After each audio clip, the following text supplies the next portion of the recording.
Good evening. Finally back on the couch.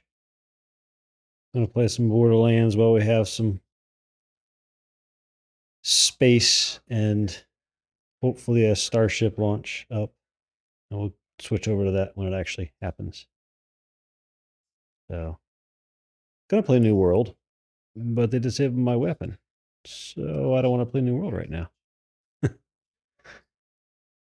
So we go do this.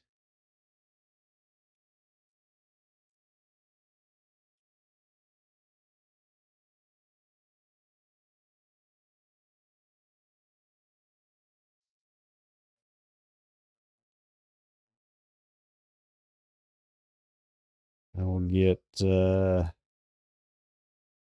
this off mute.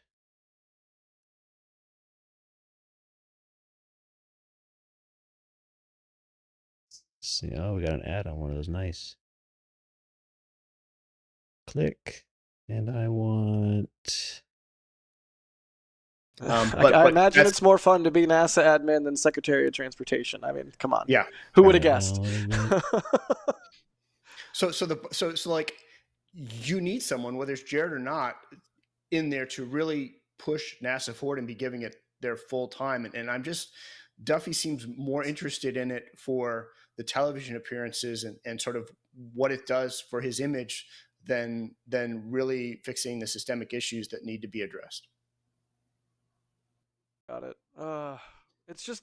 It's so frustrating. It's like watching a 20-year-long train wreck, and like 20 years ago, everyone was like, "Oh no, don't do that," and don't, and then it's just the trains for 20 years just very slowly crash into each other. And if Artemis goes next year, if Artemis 2 goes around the moon and it's a big success and you've got these great astronauts, everyone's going to be cheering, Sean Duffy's going to be cheering, but that doesn't really bring us any closer to landing on the moon. Nope. Yeah, and the Jared thing. Well, it was such a sad fallout out, from Elon and Trump's like personal squabble because I was like the first administrator I felt sort of excited about in a really long time. I still don't even know. Trying to get the sound levels decent on this because I don't want them to be too talking over. That's better. But I just don't even know if it's like fixable and what that does to help us in this in any sort of race in a meaningful amount of time. Yeah, it's tough. It's tough. All right, well let's be a little bit more. Now we're all sad. No, it's all right. You gotta have highs and lows in life, right? All right. We'll do some Houston. I don't remember what I just started this thing. I don't remember what I'm supposed to be doing here. Let's see. Starship coming down the line, because one way or another we're going back. It's a matter of who gets there first. Frankly, I mean, I care because the headlines are going to be annoying, but I don't really care. Like, let's just go. Let's start doing work on the moon. Let's figure out what that's like, and let's do some science. Let's learn more about our place in the solar system. It's going to happen one way or the other, thanks to Starship. Well, let's go claim the safe house first, then. Politics, am I right? Yeah, let's keep hugging along. What weapon do I have? This is a shotgun.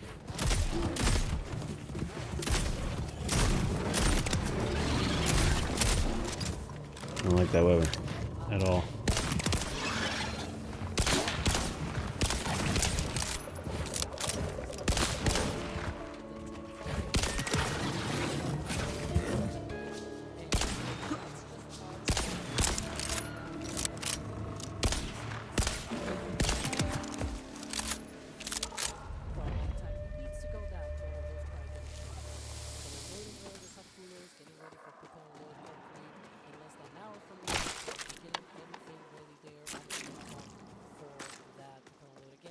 Started yet. Don't get ahead of ourselves here, but it'll start in hopefully 15 minutes from now. Here at the roadblock, you can see there's still for those transport stands. There's still there, and of course we have also the road closure here because it's just you can see a lot of people already heading up there to watch the launch. It's really exciting to see that so many people are interested in this launch. Of course. New games, new things to figure out. And yeah, everybody's getting ready. It's hype train is sailing. I think we also have something from Ryan. Liam, see if I'm going to do a weather report. This is going to be the shortest weather report in your life. Weather was good. That's just okay. The wind is pretty much perfect. The sun is pretty much perfect. The skies, we'll do a little bit more. Nothing of concern. This is what we had on those first two attempts at Starship by 10. There's no pesky angle guys. Nothing like that. It's looking good. I'm confident. Heck.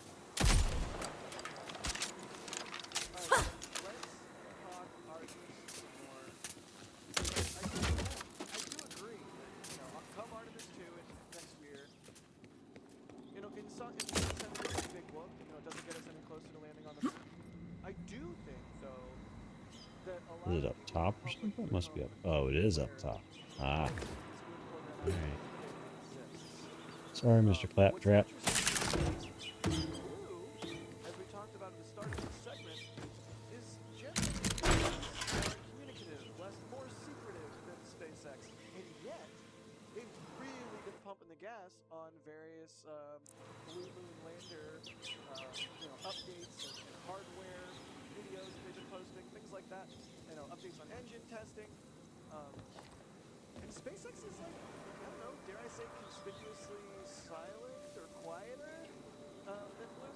Kristen, do you think this is indicative of SpaceX and Musk really not caring about the moon as much? Do you think Blue's trying to steal the moon? I think Blue would love to steal the moon. I don't know that it's going to happen. New Glenn once was fly something all the way to the moon with people more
Worse, somehow.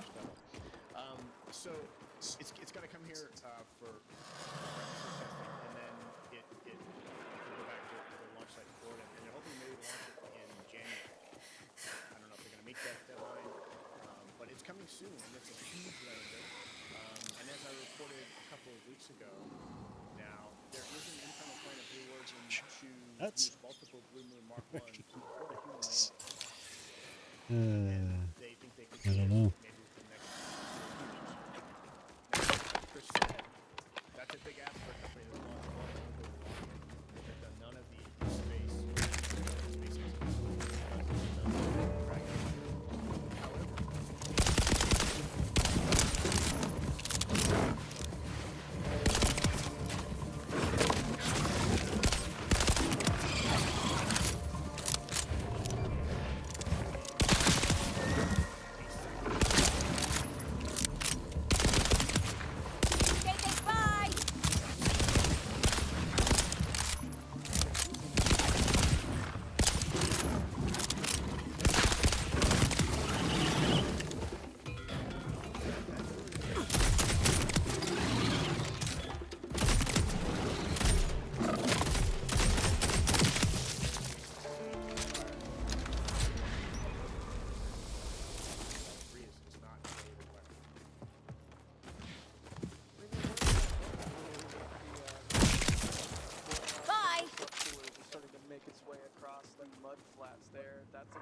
the tank farms coming to life.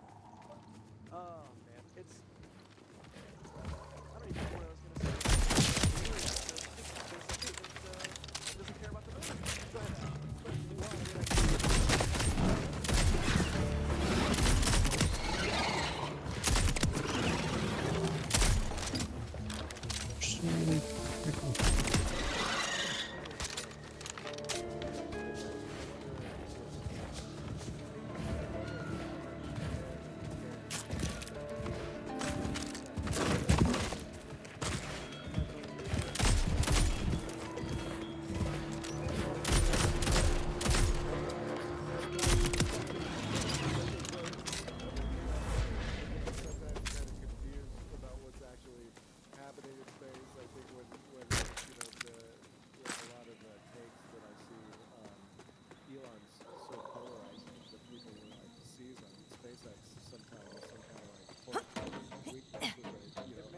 Dislike space, which is disappointing, but you know, yeah, it is what it is. There's just elements to this that are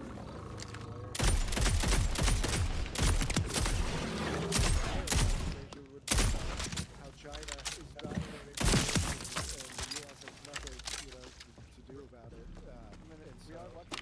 We're very lucky to exist, like we've talked about. You know, at this point in time, where the two richest guys in the world actually do care about space. I don't. Sometimes I think we get fixated on this, and the politicians do, but it could be a big waste of time in the big picture. To answer your question, Ashley, I do think the general public will care if and when China beats us back to the moon, but I don't think they know that they will care necessarily. I think they'll only care after the fact. When it's like, when the sucker punch hits you in the face, it hurts. But you might not always be looking for that sucker punch. And I think a lot, like in the same way. You're looking for a big guy named Splash Zone. I feel everyone else do. I had people, friends, family, old high school friends, people messaging me. These guys are called rippers because they rip the bolts right out of their necks. Ooh, they also like to rip people's limbs off. Yeah, but I'm pretty sure that's unrelated to the name.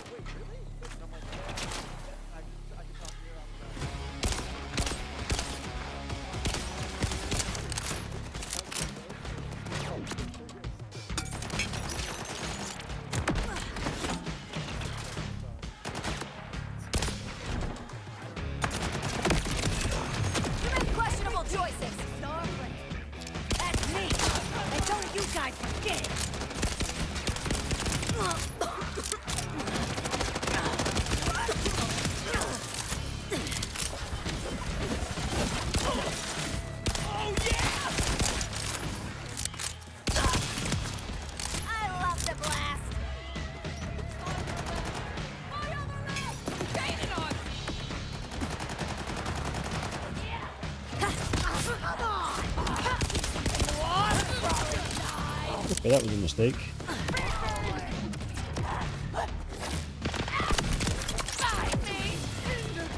That button heal. That's all it was.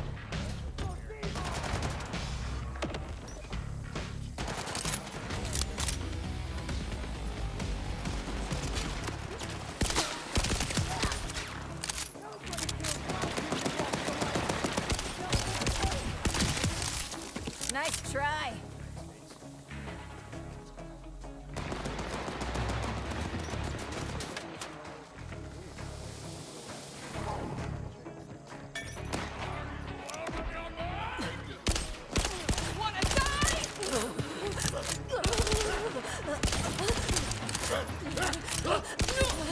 Aim assist on controller is not great in here. I don't have it on.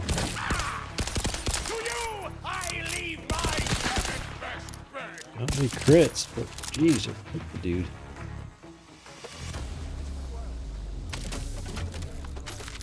a time where Falcon 9 and also Starship exist, it's pretty wild. I mean, Christian, in your book, you talk about how GPS is a public utility, and I really enjoyed that part in particular. Hey, guess what?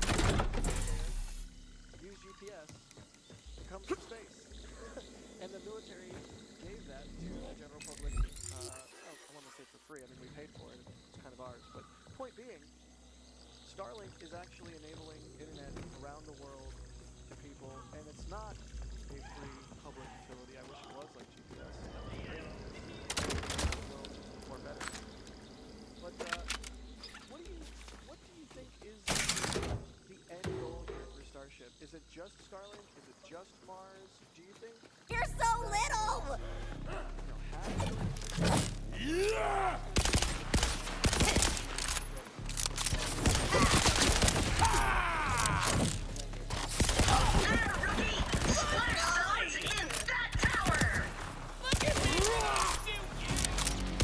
His chest.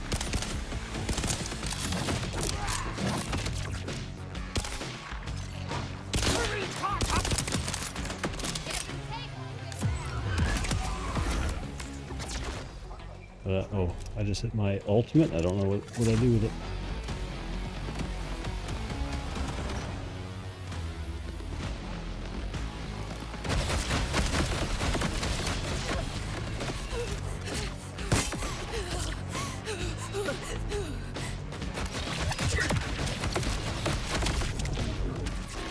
Okay.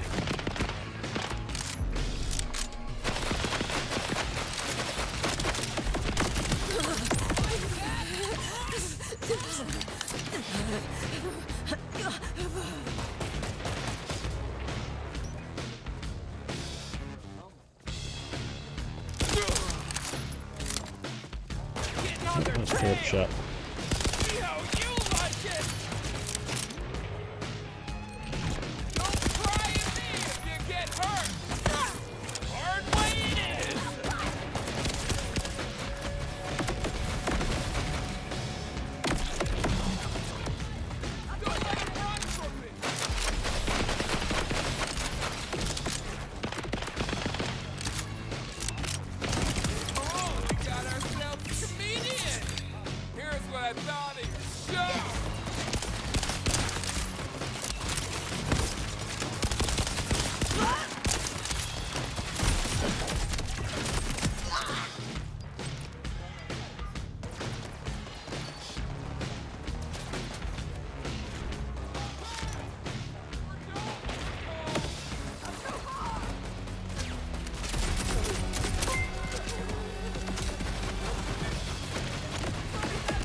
I don't know. I mean, this one feels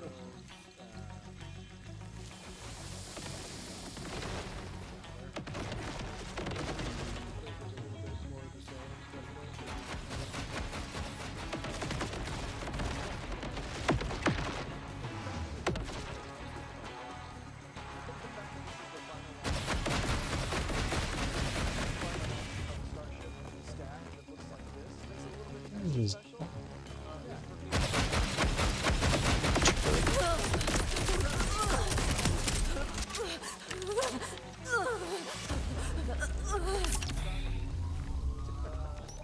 everything else is Aaron, what do you think, man? How's Ship gonna do today? I mean, I fully expect it to be successful. Not to be Debbie Downer, sorry. Because they've had all these teething pains with version 2 of the ship particularly. And if they sort of this one, fails, then that's a step back. The reality is we're kind of all in the Starship V3 waiting room. because the key to unlocking everything is getting to a semi-stable configuration of Starship and then just popping those things off one after the other, because you've got to get lots of flight experience. You've got to get the refueling test, and you've just got to start refueling vehicles and launching Starlink. So, it kind of feels like I mean, look, it's a Starship launch. It's going to be super exciting. It's incredible to watch, and you're right. Standing near the pad, looking up at that thing, it's incredible. They're massive vehicles, but this feels like, all right, let's get past this and see what Starship V3 can do, and let's see if we can really start jumping that cadence up. Absolutely. I mean, Christian said it himself. You cannot get a sense of scale for these vehicles unless you're there in person, and even being in the dunes, looking at a full stack. Even then, it's very hard when you're standing on the property line. You can look up at it and be like, wow. I think the only true way to get a sense of scale is when they roll past you on the road, and you're literally like, okay, if things go south, I need to run that way. It's a really special place, Starbase. Christian, how do you think Ship's gonna do today? I think it'll be good. I think we're going to get some cool views of it re-entering, like we always do in the plasma build-up. One of my favorite parts of the mission. Then the question is, okay, then you go to V3, and it's like, all right, it seems like they solved the problems on V2. They got the ship going. They had those mishaps, and then are there going to be some growing pains with V3? And then is the general public going to be like, oh, I thought they had this down. They're going to have more problems again, maybe not realizing that they're dealing with, a pretty significant upgrade in some new systems. So I'm not saying that V3 is going to have some growing pains, but I think it's entirely possible that they do. When I was trying to get plausible. Yeah, I mean, when I was trying to get Elon, I was messaging with him in January to talk to him for the book, and we ended up just going back and forth a little bit about V3 converges to greatness,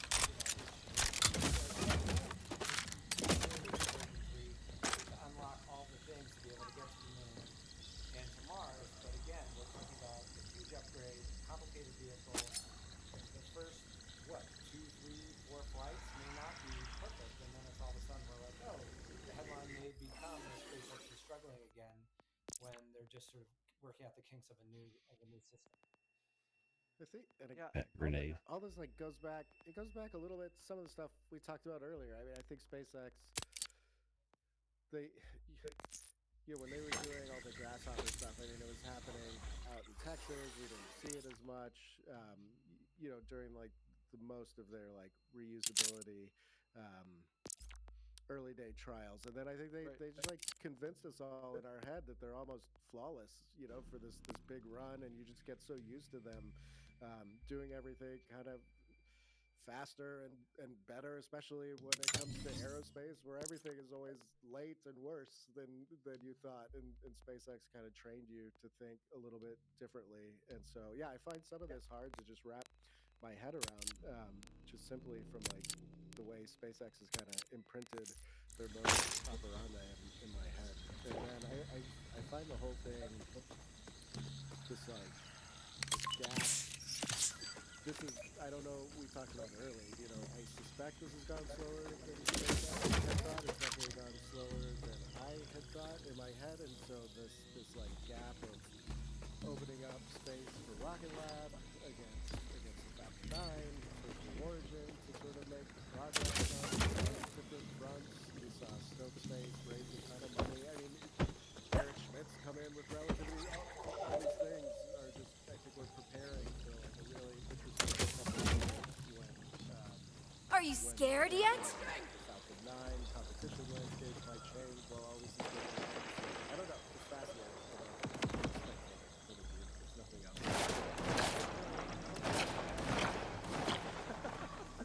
As fast as things are moving, sometimes I'm like, oh man, I'm 37. Like, oh. Weird. Okay, well, how much of the show do I get to watch? I'm blocking.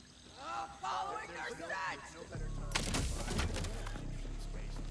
This is a more exciting time than even. You couldn't go to a public meeting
Most rested I've felt in a while.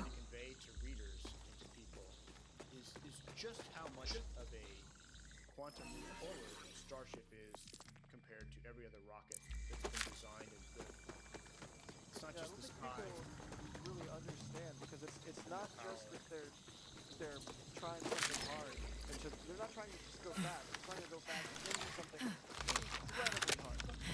Yes, incredibly hard. Trying to make and reuse this monstrous vehicle, and especially the upper stage reuse part of it, which obviously has been a real challenge to them.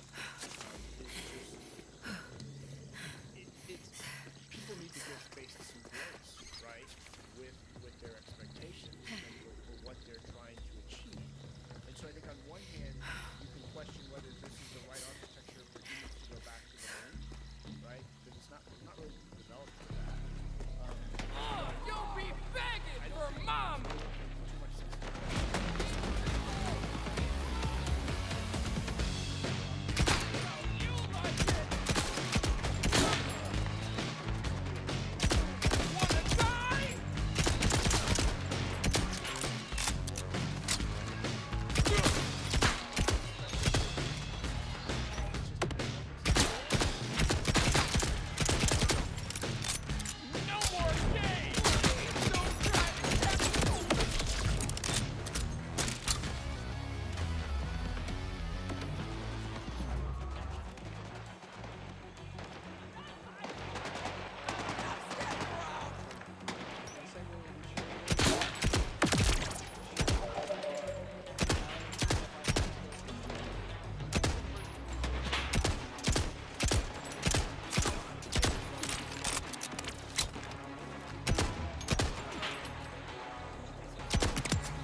The heck?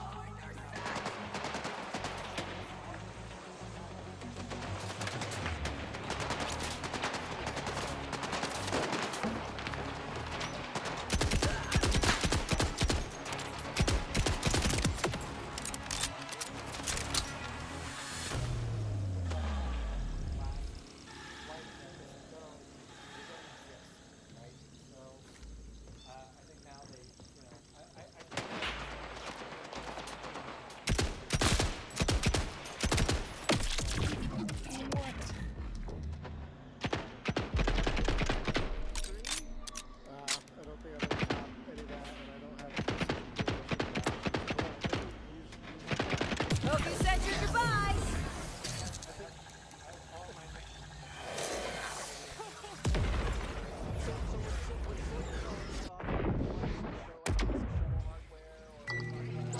You're a brand new account, Emma Dave. You're a bot.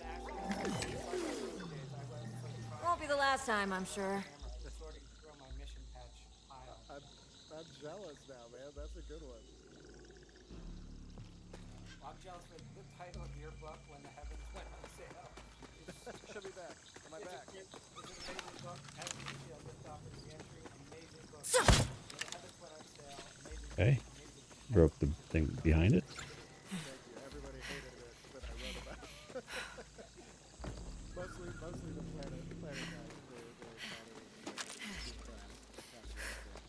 Now here they are. Everybody likes Public company.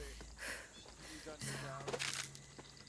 No. I was really happy with it. Uh-oh. I can't hear anybody.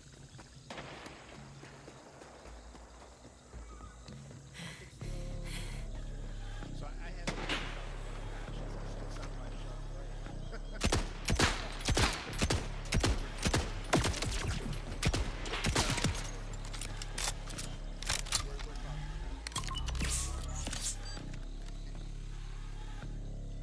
I would just Jack. But yeah, I mean, you guys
it doesn't do well, and Spinning it more. you know, you want to carry some momentum to all the things that they have to accomplish that are coming up, and so some of it's is psychological. I think that you know, I think the company had a little bit confused heading into V3 with a win. Yeah, I hope so too. I really hope we get through all that. I think Jack, or something will probably say, Hey, Jack is who let back. you take over? You went away. Had a bit of a Wi-Fi hiccup there. Are you on Starlink, Jack? I am not on Starlink. There you go. Yeah, it's my fault. It's my bad.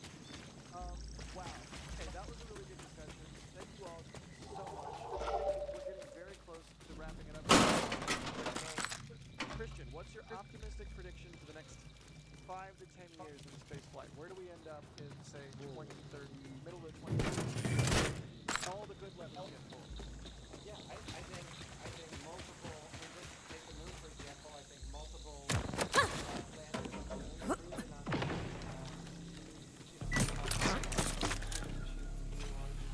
Why are they so far away? We talked a lot about international, not just China, but India as well.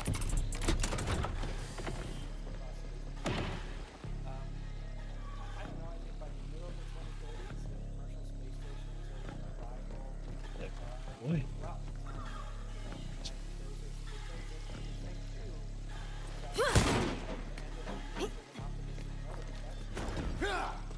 Defensive hide and go seek! Dead, dead, dead! that we can make about the solar system and the universe, and we're able to have that kind of access to space.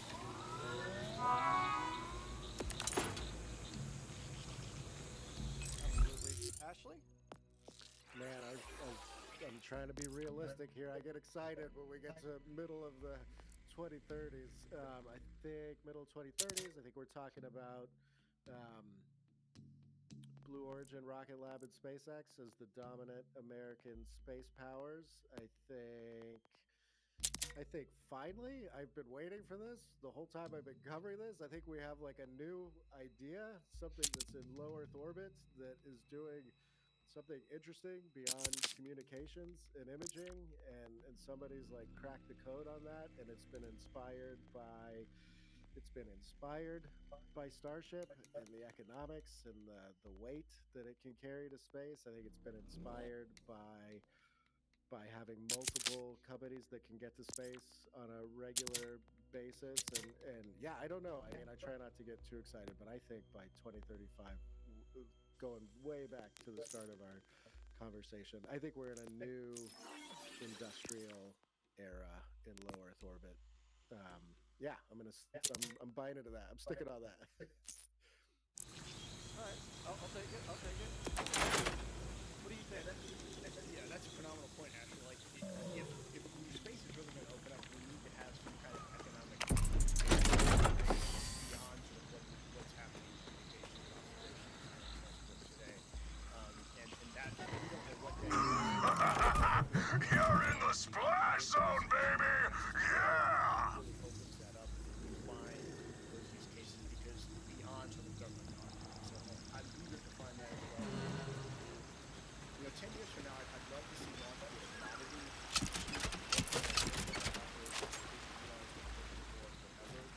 He's getting that off the notch. Let's say Starship, Glenn, Stoke, Rocket Lab, hopefully, other companies perhaps. Hopefully we have a months-long series with astronauts finding beautiful things to do economically, because if it's just flags and footprints, there's not really... Oh, that's the guy! He's got the key to the chest for the glide pads! Okay.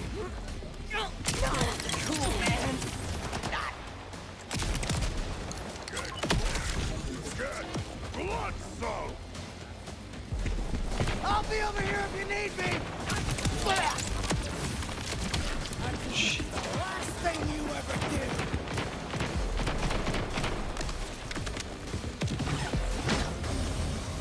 All right, that was unexpected.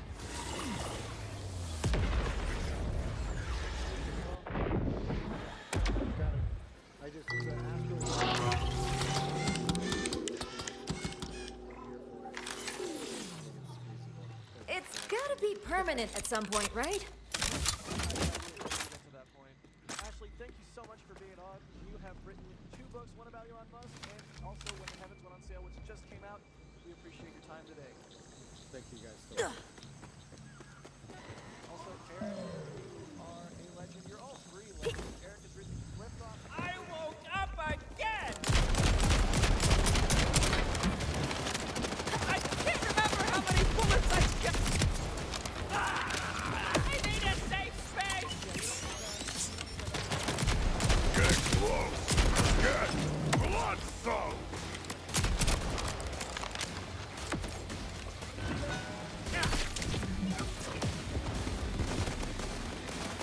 That's not funny!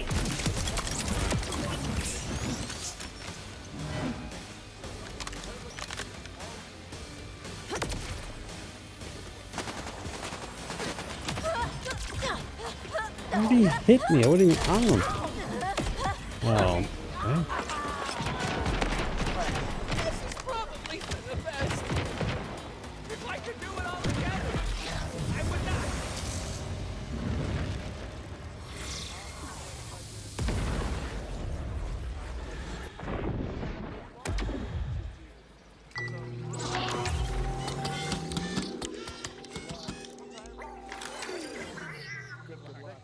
We'll need it. In the meantime, I do believe we have a playback about Flight 11 explaining where we're at. Let's go take a look at that. With every new Starship launch, it means we get to know what's new.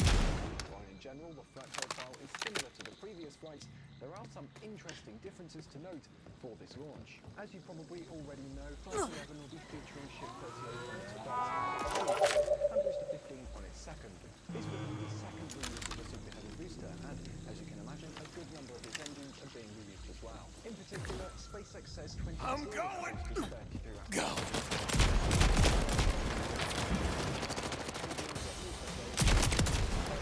Never gets old.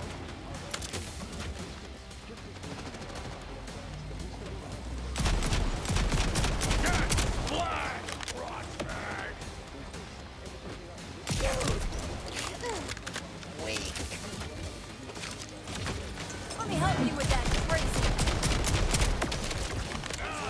No! Don't reset. Don't reset. Don't reset.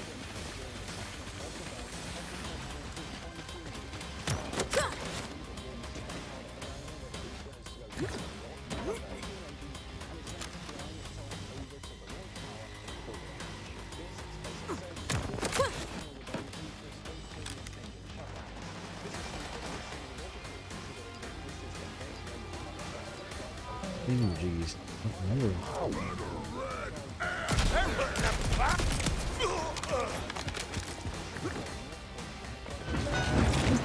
Catch this!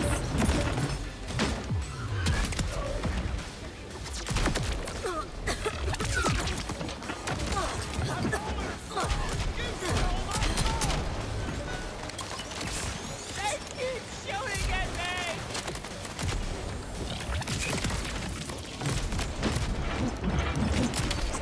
This seems like I really thought that.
Beautiful! Now you can glide in the air like a majestic dove, or a receipt you have to chase around in the parking lot. Head to that platform we saw those guys splat off of earlier. I'll guide you from there.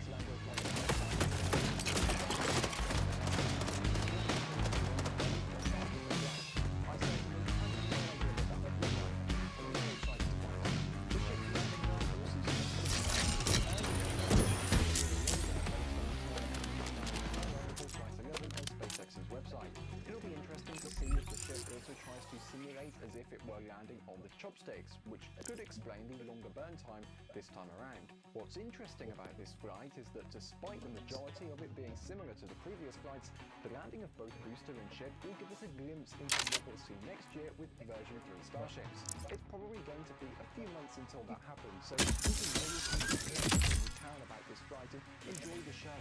That way, at least the wait for Starship's 12th flight won't feel as long.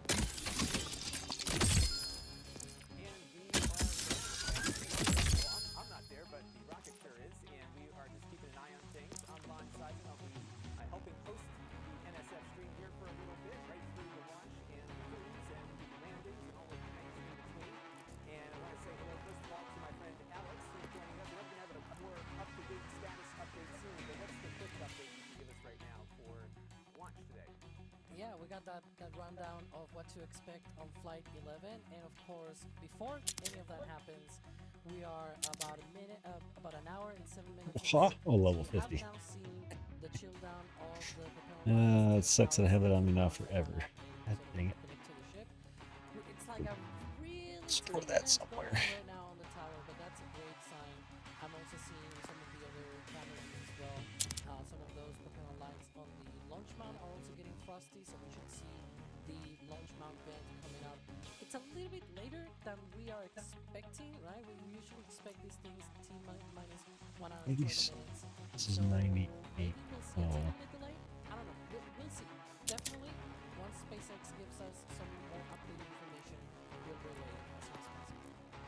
We have some room in the window, so these things can happen. Yeah. And my experience in hosting these things is we don't meow here on NSF until the staff behind the scenes is confident that something's going to happen. So I'm usually a good omen. We'll see if that continues today. And we'll have a much bigger update in a few minutes when we get to the top of the launch count with 1 hour to go. And before we do go out, we've got a lot of folks in the queue here we want to thank. Tim Riley here with a $100 super chat. Thank you very much for that. Luke Ortiz, a $2 super chat. Greetings from Germany. It's annoying. €5 from Vanessa there. Thank you very much for that.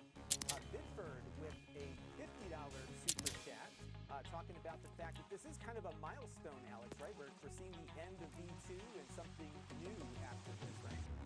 Yeah, the end of Pat 1 as well as we know it right now. That's why our patch is sort of featuring that iconic donut shape. You can see there already the OLED event, that launch mount vent that I was mentioning here, and some of those lines getting frosty there on the top there. So yeah, great to see. We should savor this and take it in as we are getting ready for the final flight with this hardware here. So yeah.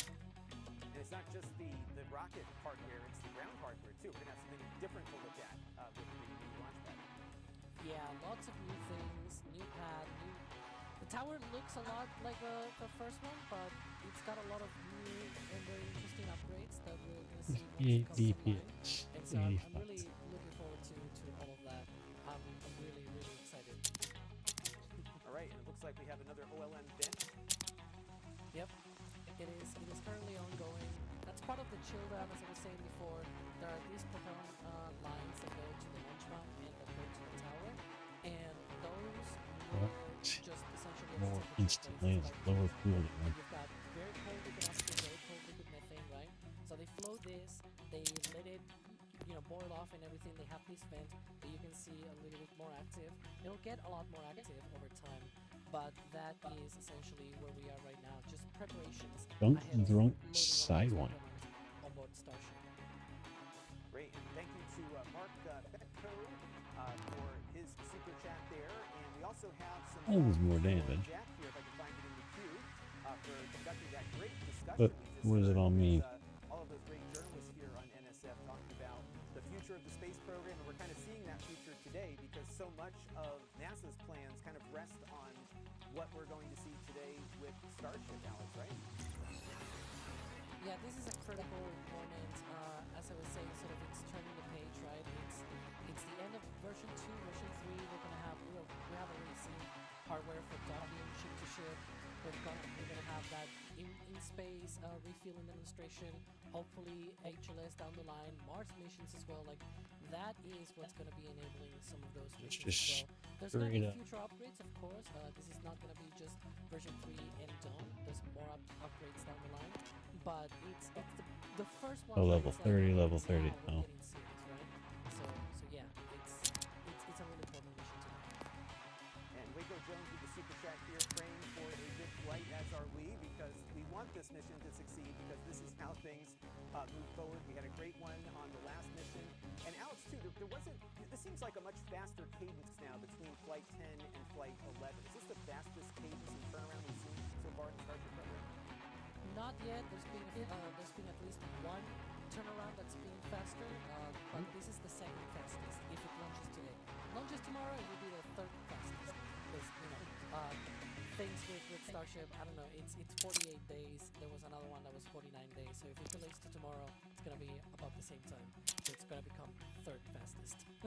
Got it. Well, it's funny, when I first got into this space coverage game, I was following the initial launches of Falcon, and there were some very long spaces between launches, and of course, there was many delays. In fact, I was there in Florida as the countdown got to 0, the engines lit for a split second, and that was it. And I went home without seeing a launch. It looks like Starship, once they get going, it gets off the pad just about every time here. Eric, super chat for $40 for supporting all of our efforts here. There's a lot that goes into these streams. It's amazing seeing how all the different components come together for one of these big streams. And NSF has been doing tremendous work here, and I really appreciate everybody that is contributing to make that happen. Mark Jones here. In this new space age, we have the end of only, yes, it's true. It seems like we're never going to have the end of first phases, Alex, right? This is the new space age where, we're going to Mars and maybe beyond, and there's always a next phase. So this is exciting stuff. There's only more and more phases, and once, you said it, right? Like, Mars and then beyond. What is going to be beyond? We don't know. We'll get there when we get there, right? We'll see what we do after that. Maybe, the asteroid belt, the moons of Jupiter, Saturn, whatever, right? Like, that's many decades down the line, but still, it's a possibility in the long future. Warp drives and wormholes. That's what I'm looking forward to. Ooh, that's a long way to go, but yeah. You never know. It happens quick, right? So there you go. Paul Boyle from just in Ireland. Just back from Ireland from Florida. He went to his first launch. And Alex, you finally did get to see a launch coming last year, I think it was, right? Yeah, that's one of the things that nowadays launches are so common that you go to Florida to the Cape, you're bound to see like you probably see nowadays these past couple of weeks though, you've been in a very bad streak because the weather has been horrible, and so a lot of launches have been delayed. But any other time of the year, as long as there's no hurricanes or storm and things like that, it should be good to go for launches. So yeah, Nice salt. really That's a amazing. shotgun? And we're about to hit the This is a 1 hour shotgun. mark, and it's Holy amazing crap. how fast, when I post these things, how fast it goes by. So what can we expect here in the next few minutes? I know we have a big update coming up once we hit the top of the countdown hour here. Yeah, we're seeing those vents on the OLM, on the tower, just continuing to. I would say They shot me. This'll be easy. These pipes, right? And so these lines, all these propellant lines, they need to be in the right condition and the right temperature. This thing charges? And so that's what the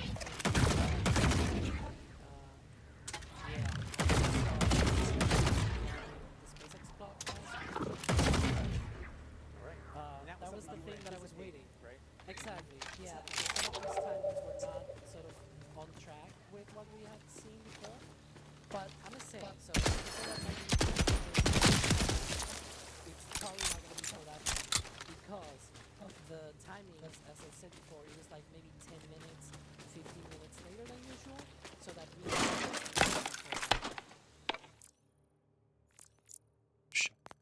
stuff. And this is something I think you were seeing this kind of Not playing like that out. at How all. long is the launch? Charges. Have some buffer, right?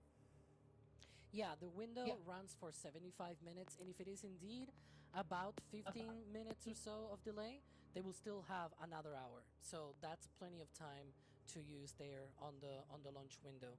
And that's one of the things that these test flights sort of gives them, right? Because once they start doing tanker flights, those are instantaneous launch windows. They need these windows to have more. Just want to shoot when I hit the trigger.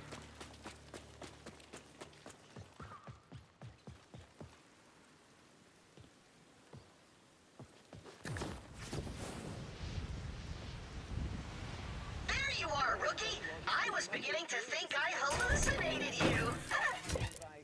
Or maybe I'm just having a nightmare and you're the hallucination. Nice try. You can't fool me. There's been 11 of these, if you can believe that, and every one of them is spectacular. It never gets old. We've got a pretty big update here for everybody to know what's going on. So we're at basically the 1 hour mark at this point. Alex, to start off with, we just got an announcement that there's going to be a hold. We don't know for how long. What's going on? Yeah, that's one of the things that we're sort of looking at here right now. We seem to be in a little bit of a hold. The OLM and tower vents are I failing, so experienced that's good. ego It's death a for hold, but breakfast. just to give them a little bit Now of that you time, have the right? It's not glide that pack, you can suddenly get across to they're the not tower doing and it. send the No, elevator it is down just that for they need a little bit of me time. on the And double. as we said, this is a 75-minute window, so they have plenty of time. And so they just need that little bit more, right? And that's what really is important about this. As I said before, these vents are just part of the preparations for propellant load. That propellant load starts roughly at the T-minus 54-minute mark, and so they need to do all of these chill downs and everything, and they need to go through their poll. There's a go, no-go poll, and that sort of clears out at T-minus 1 hour and 15 minutes. And so once we have the go for propellant load from SpaceX, that'll be the final confirmation that we are indeed into propellant load. But just to say, if they had actually gone to propellant load right now, those vents, at least the one on the tower will be like dying off, and then it sort of comes back on. We've seen this so many times that we already have it sort of timed, or at least guessed down to like 5-10 minutes of uncertainty, right? So just from the timings that we have seen, we think that it might be like 10-15 minutes or so of delay.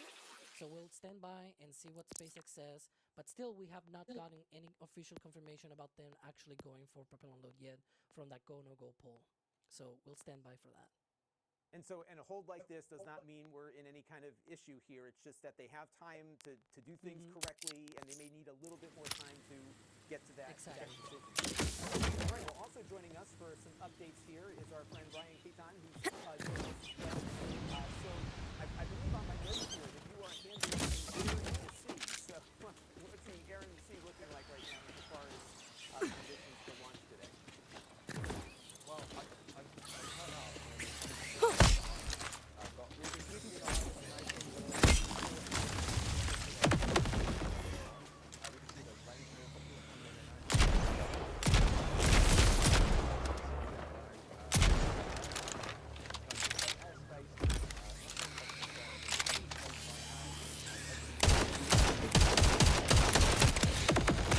Straight to hell!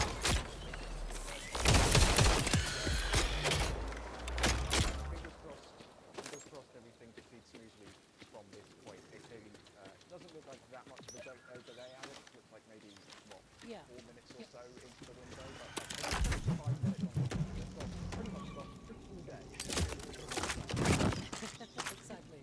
This is the kind of goal that, again, we should have expected like a few minutes ago, right? So it sort of tracks with what we were saying before. We'll probably get a new T0 soon from the SpaceX website, but that's sort of where we are right now.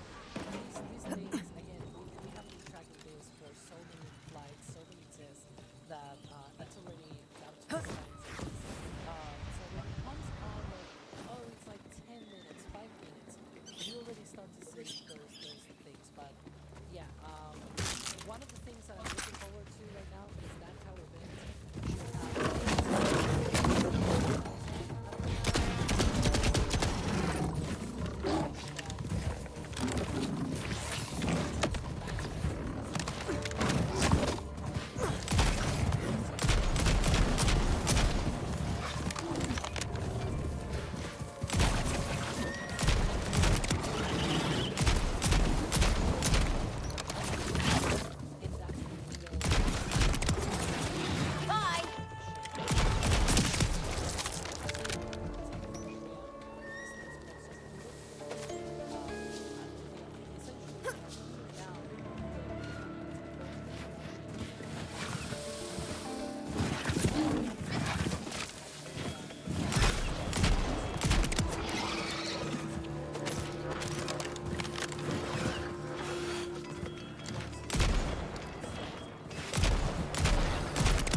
It's locked down.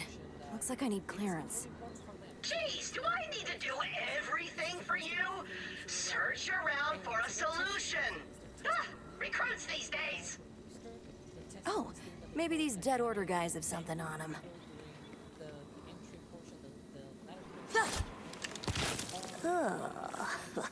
I think it has spine on it.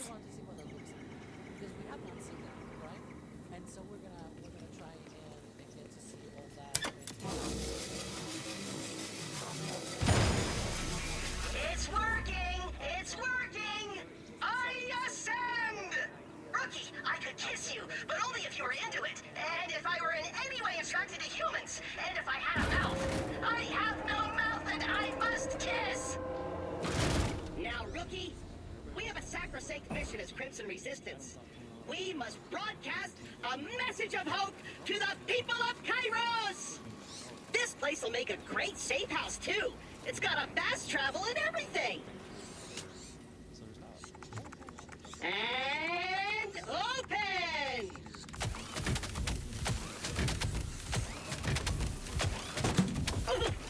Ow! Rookie! This door attacked me! Rough it up!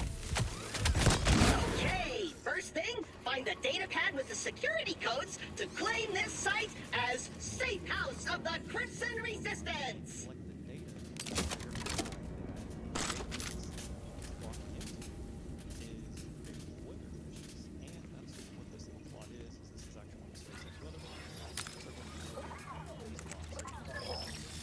Good hunting, recruit! Now, use Echo 4 on that console to seize this tower for our great cause! Getting me off this damn planet!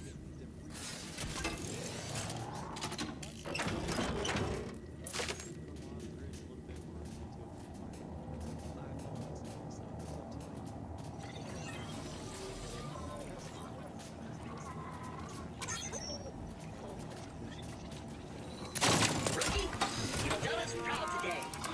But now, it's time for the real work of any successful rebellion. Marketing!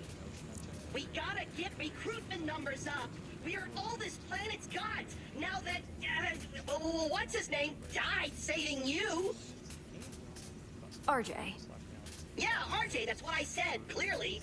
I just wanted to make sure you remembered. The point is, we gotta win hearts and minds if we want people to throw their bodies into the wood chipper of rebellion. The whole planet needs to hear my uplifting voice. I'll interface directly with this tower's transmitter and broadcast a message of inspiration. By pressing that button, you are going to shoot more electricity through me than a crypto server uses in a decade. Now, do it! Do it! For freedom! Making sure there's not a lot of electrical activity in those, and there is not at this current time. So it's something they're probably monitoring and watching just to verify, that we don't start getting electrical charged clouds. Luckily today, though, we do have a cap inversion. So there's warm air loft that's actually helping suppress a little bit of the upward development of these showers. So these showers aren't able to get up there really high like last launch, like Flight 10, where we got the big anvils that were spreading over, and that could be electrical and causing the scare delays of possibly not being on the launch. So we're not going to have that, because we do have a suppression that's kind of putting a lid on those clouds. So luckily for that, conditions were favorable, not dry, and should cause Hear me, Kairos! We are the Crimson Resistance! Liberators of Pandora! Saviors of the Six Galaxies! Destroyers of... Destroyer! Join us, Ted, and fight back against the Order! Who is keeping specifically me stuck on this stupid planet? Trap out! It's like 23 minutes past the hours, it's 6:23 p.m. Central, but it's like 1:41. Mission So it's not like accomplished! Whoa! You okay, dude? Okay, that was pure voltage! Drinking straight from the hose, baby! Plug me back in! I can go all day! Go? Crimson Resistance, do you copy? This is Rush with the Outbounders. We heard your message, and it couldn't have come at a better time. We are under assault from Order forces and need any kind of backup you can give. Come to our headquarters in the Fade Fields. Ooh, our first takers! Sounds like a vicious battle for freedom you've got ahead of you, rookie! Me? I thought you were a one-robot army. Yeah! And the Order has way more robots! No way I'm getting in the middle of all that! Field promotion! I dub the Acting Vice Admiral of the Crimson Resistance! In the blind! Good luck! We've got some hype-worthy video here because we are go for prop launch, and I believe, Ryan, there's a video that we have to point to at this point. Yeah, edited But we by need yours everybody truly. to be hyped. I'm yeah, hyped. everybody, we can't play the video unless Yeah. everybody is hyped enough to play the video. You know, that's how the hype video works. You know, chat. We need to be hyped. We need to be excited because in 55 minutes' time, we are about to see the final ever launch from Pad 1 in its current configuration of this version of Starship from Starbase. It's bittersweet, but we can still be hyped for it nonetheless. We're going to see Booster 15, Ship 38 going and doing its thing, flying off into the Indian Ocean. Fingers crossed it'll make it. I think we've teased it long enough, Kevin. I think we can probably roll the hype video. The hype meter is charged. Roll that tape. Let's go! Let's go!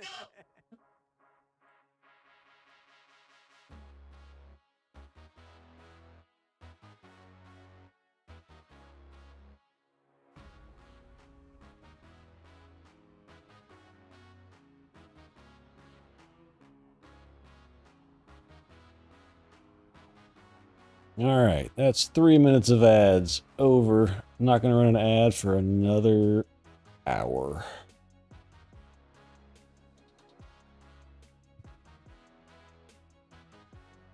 A little more control now that I'm not driving. Whoa! Ship 36 just blew up. Oh my god. So while the ads were there, we had go for prop load. So we're a little bit behind, probably be 45 minutes before launch now, but an hour. They are loading now. I need to get up The booster is no go for a catch. a couple things really quick though. And you missed Claptrap electrocuting himself, so you didn't miss much.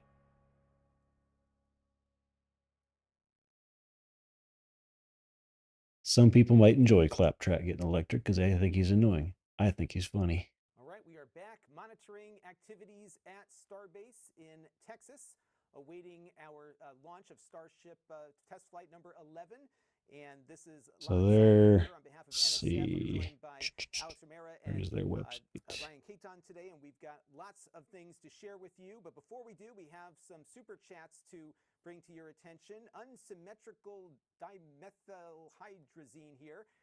Yeah, so T-minus 52 minutes and 40 seconds. I nailed it. I got it. So, So just wanted to wish you all good luck. We're all counting on your coverage. Jokes aside, thank you as always. math 723 11s in chat along with that hype to send off Eastern. 15 and Ship 38 on a successful 11th flight test. And Bidford is coming in with a $10 super chat to get that hype going. Lots of chat hype here. Always good to say that now and again. Just All right, I'm gonna clean up my inventory and then we'll just kind of switch over to launch fun. All for your super chats, including Dahanje Anand, DJ.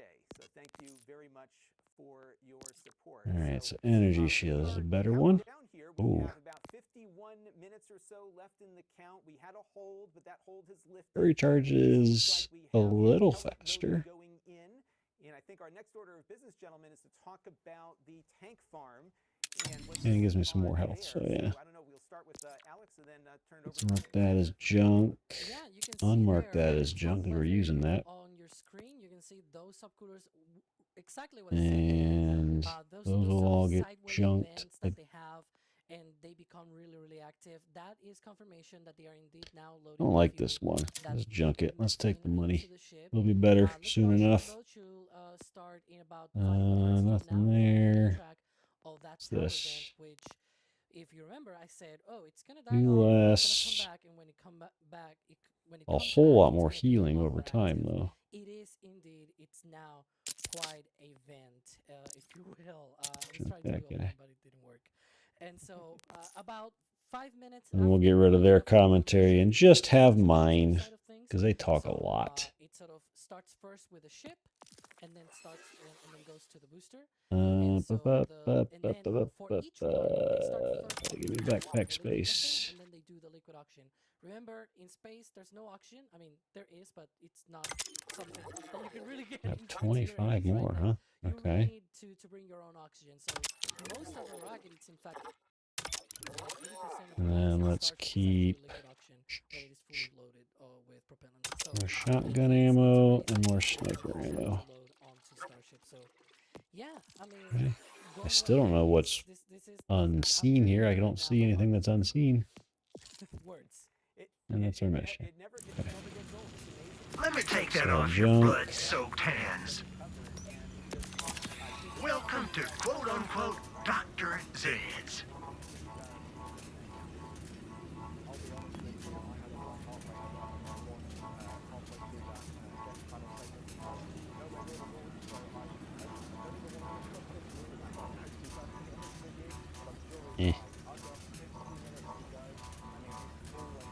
Well, that's any good. Next time you're bleeding out, remember the choices you made here.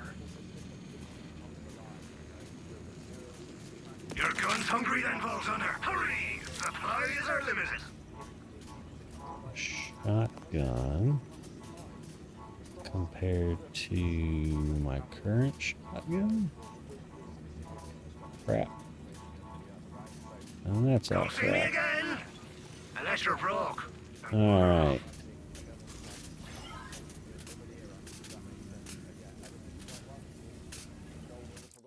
Literally got destroyed. The concrete got shredded to bits, and it came back for flight 2, and it's performed flawlessly, shall we say, ever since. It's amazing how resilient it is, and you can hear that venting going on there and everything coming alive. Did not mean to click that. Alright. About space flight is that this is not just rocket science. This is civil engineering. It's plumbing. It's all the things that go into just got all kinds of stuff set up over here. Let's mute their commentary. And I'm going to capture a little differently here because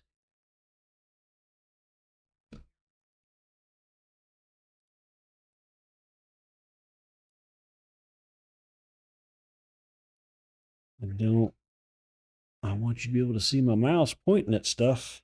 Otherwise, it's really hard to point stuff with my finger. That's that. That's not, this is their official.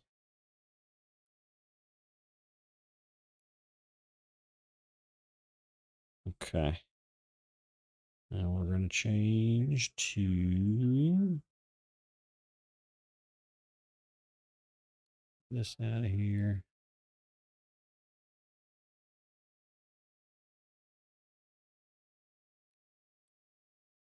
Click, click, click, please. Thank you.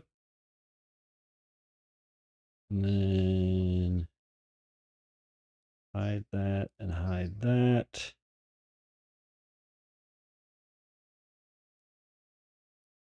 All those are hidden. And then I need to do this. Kill that noise. Why don't I hear him? How is this muted? Oh, it's marked muted, but it's not telling me it's muted. Unmute. Mute. There we go. Okay. Then I can do this transition. I can unmute this for when I want to have something playing. And you should be able to see my mouse now, in theory. Waiting for the stream to show me my mouse. To turn off don't capture mouse. I must have turned off don't capture mouse. Hold on. No, it says capture cursor.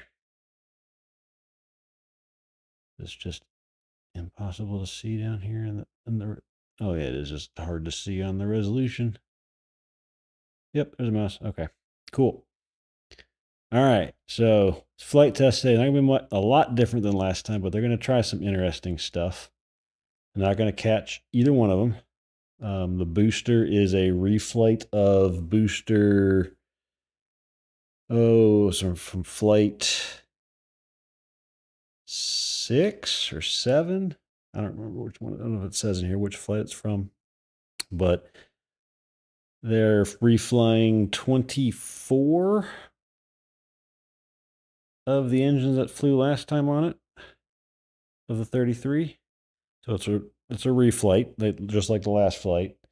They're gonna do a little bit different stuff with it coming back. They were just lighting 3 engines for their landing bird. Now they're gonna light 5, and then downscale to 3 to have more redundancy if an engine does go out. The biggest stuff is on the ship. They got rid of their active cooling tiles and all the weird little experiments, and they just have some tiles missing with ablative shield behind it only. Ablative shield being like a material that slowly gets eroded away by the plasma, just as a backup, just to test burn through and how it affects the ship. So there is a chance it just doesn't make it through reentry. It just burns up because something gets into it, it ignites, and poof, goes boom. And it just breaks apart. But the last one they did the whole, I should probably zoom this. This is probably really tiny. The last one they had, it was all orange when it came back down. And I don't know, do they have how far back they go on their feed for that? Been a while since they launched that. It was in, that's all Falcon stuff. I don't know what I'm doing. How to think about it. They actually posted on their YouTube, I think, didn't they? A recap. They don't post much on their YouTube anymore because Elon is an idiot. I ordered 200. Nope, don't care about your ads or sound. So, if you recall, the last flight, when it came down, it was orange. And when you look at this, you're like, oh God, that looks horrible. Well, it wasn't that bad. So really what happened was, right here at this point, they had a test tile that was actively cooled aluminum, I believe. And it just oxidized, aka rusted, like crazy in the plasma. And this is just rust from that one tile just spreading across the heat shield. So the underlying heat shield was fine. It had a color of orange on there. They're not doing those experiments in this one, so they should have a nice clear view of the heat shield on this flight, assuming it survives. So it's a similar splashdown in the Indian Ocean, but they're going to do something a little bit different in this one, in that they're still going to try to launch their Starlink simulators. Hopefully none of them hit the opening this time like they did last time, and they actually just go out smoothly. They're also going to do a relight of an engine in space on it. But they're going to do some intentional stress, obviously, that they've been doing, but to mimic what it is going to do to come back to be caught by a tower, they are going to do some banking maneuver. So I don't know if you remember from space shuttle days or if you knew about this in space shuttle days, but the space shuttle when it came back to land, typically at down in Florida, but it did land out in the desert a few times, and they hated it because it put tons of sand into the system and never got rid of the sand. But when it come down to land, the only way it had to really slow down once it finished reentry was to do these big swooping bank turns, just like an airplane doing big circles to bleed off speed. So they're going to have to do something similar to come back and be caught by a tower, because when they come in over in this case, when they come in from the Pacific. So if we look at a map, ooh, that was way out there. So we look at a map of Starbase down here. Well, this is Starbase. This is an old satellite view, but this is still the launch site that they're launching from today. When they come back in, they're going to come back in from the left here across Mexico and this little southern tip of Texas. The way the launch towers are angled is they need to be able to catch the thing on, get back up to here, the east side of the tower from here. So it needs to come back in from the left. So this test today is going to be in the Indian Ocean, but in essence, to make sure they can actually bank the thing and basically curve it back in to land, kind of like the shuttle used to do. So will be interesting to see how that succeeds, assuming it doesn't have as much flap issues from burn through this time around. So not a terribly exciting flight, but it could burn up in reentry. But if it doesn't and it does its banking maneuver, it'll be cool to see that thing. I'm sure they have plenty of drones and cameras in places they expect it to be to film it. So, and we'll get the onboard imaging. So it'll be interesting to see how that works. Or they'll start banking it and it'll fall apart. That's entirely possible too. But that's why they test. So, so that's the plan. Nothing too crazy. If I go back, oh, never mind. They have it here. So T-minus 38 minutes and 44 seconds is our countdown clock, is the best we got. They're going to go live with their feed at 30, so about 8 minutes. And they got the best views. I've got all these other ones up. So I got NSF's coverage up where they are monitoring things. I'm guessing they're seeing the prop loading. So if you were to look here, you've got some discoloration and frost on there from the methane tank. And I'm sure there's stuff down here you can't see behind this stuff on the oxygen. You've got the bleed line here coming out of the ship. So they're loading up in the ship as well. Let's see if there's a better view on one of these other ones. Yeah, here we go. So there you can see they've started loading. What are we looking at with this ship? This is the methane tank at the top here then. So they started loading that.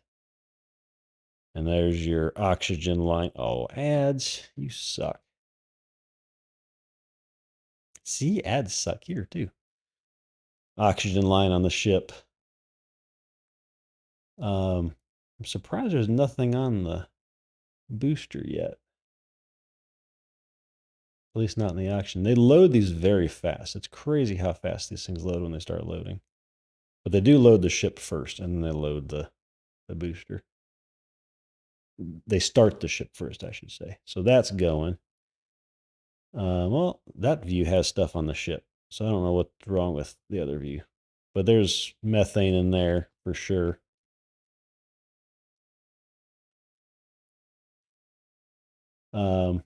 So yeah, so I got a bunch of different feeds up to see who's got better views post-launch or pre-launch before SpaceX goes live. Once SpaceX goes live, they'll have the best because they've got rights. They have rights to fly a drone right next to the vehicle before it launches. Nobody else does. So that's the plan. So we'll leave you.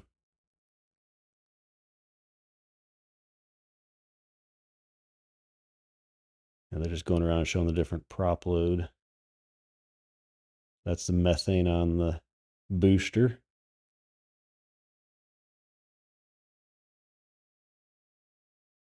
And just this stainless steel that you see here, that's the side of the tank, of the fuel tank. Like this isn't like a outer shell of the fuel. It is just the fuel tank. If this were breached, the fuel tank is breached. So that's why you see all these little stringers in critical places to keep things stable. Like this part here is the common dome between the methane tank and the oxygen tank. So they put some extra reinforcements in there and everything. But that's why you see the frost. It's not just because it's cold inside it. It's cold from a tank that's inside of the stainless steel. That is the tank, and there is liquid methane on the other side of that piece of steel. So, and it's under pressure. It doesn't have to be under pressure to keep it, but once you get into flight mode, it has to stay under pressure. Yep, and now we're starting to see oxygen load on the booster. So yeah, so we'll go back to their commentary for a minute. I need to use the bathroom really quick before this gets started. And I'm going to mute the tab. You know, the humidity in the air just turns ice, right? And I in shall be fact, right back. it's one of those. I mean, you've got there liquid oxygen. Liquid oxygen is like oxygen is like what 20%, a little bit over 20% of our air. You literally have part of our air liquefied inside of Starship, right? So like it's a kind of propellant that could liquefy the air, literally. And what's really cool, if you haven't seen one of these before, is that as fueling is continuing, we've got some overlays here of the prop load process that kind of goes all over the ground of all this condensation and venting going on. It looks really cool. So what are we looking at here, gentlemen? Yeah, those are the tanks on the tank farm. There's liquid methane, liquid oxygen. In between, there are liquid nitrogen tanks. Of course, you wouldn't put next to each other liquid oxygen and liquid methane tanks. That's why the liquid nitrogen is sort of in between. It's an inert gas. So between liquid oxygen and liquid nitrogen, you've got there literally liquefied air, right? And there's no surprise that SpaceX is setting up their own air separation unit in the future, probably less than a year from now. Here in this view, we're probably going to see that because it's being built across the launch site. So we're going to see that being built. They're going to take the air. It's got nitrogen. It's got oxygen. The nitrogen is used for a lot of this venting that you see there, the subcooling, etc., etc. A lot of the chill downs and tank farm activity is related to the use of liquid nitrogen. And then the liquid oxygen, of course, is being used on Starship for that. They'll also have this purification plant as well for liquefied natural gas. They're going to bring that in and turn it into liquid methane. So really, this launch pad a year from now or even 2 years down the line is going to look so much different. So, savor it as it is right now because it's not going to last. And so, Alex, what I'm hearing from you is that SpaceX is basically going to get into the chemical engineering and gas business. Is that what you're saying? That they'll be doing some of this on site?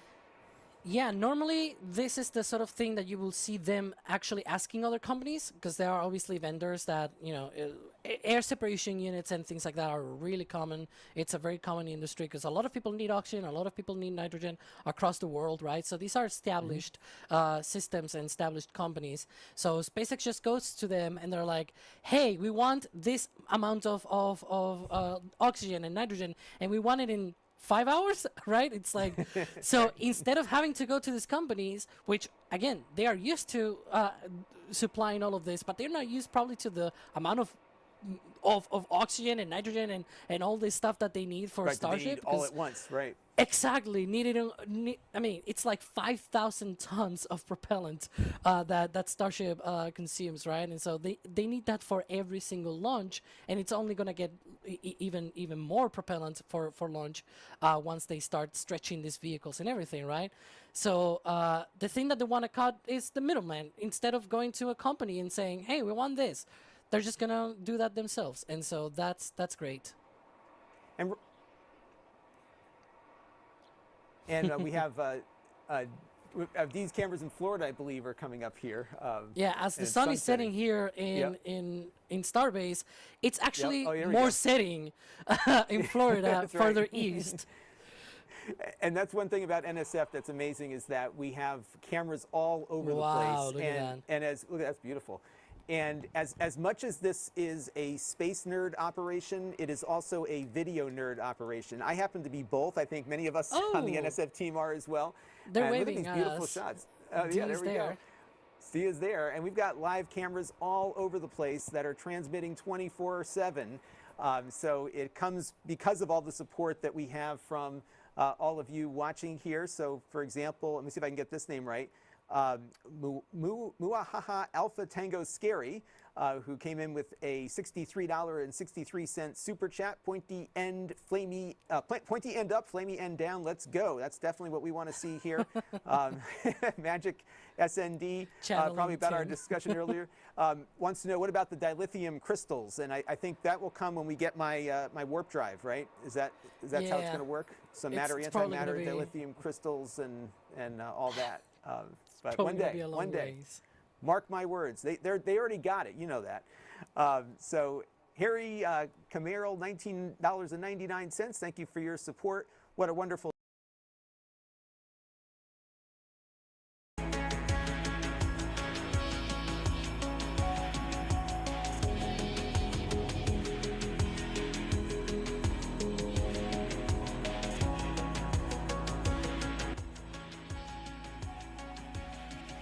And they should be starting their streaming in a minute now.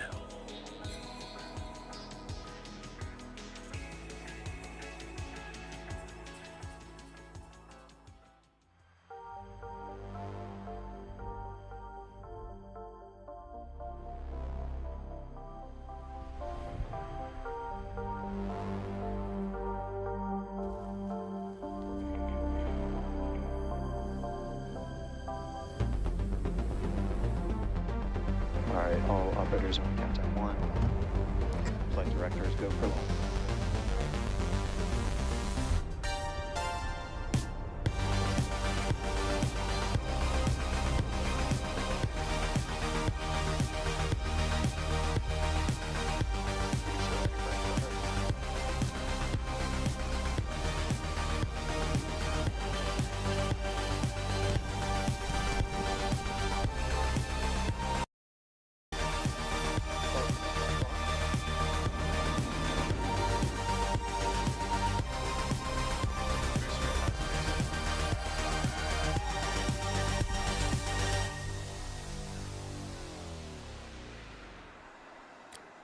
Hello everyone and welcome to Starbase, Texas for the 11th flight test of the world's largest and most powerful reusable rocket, Starship.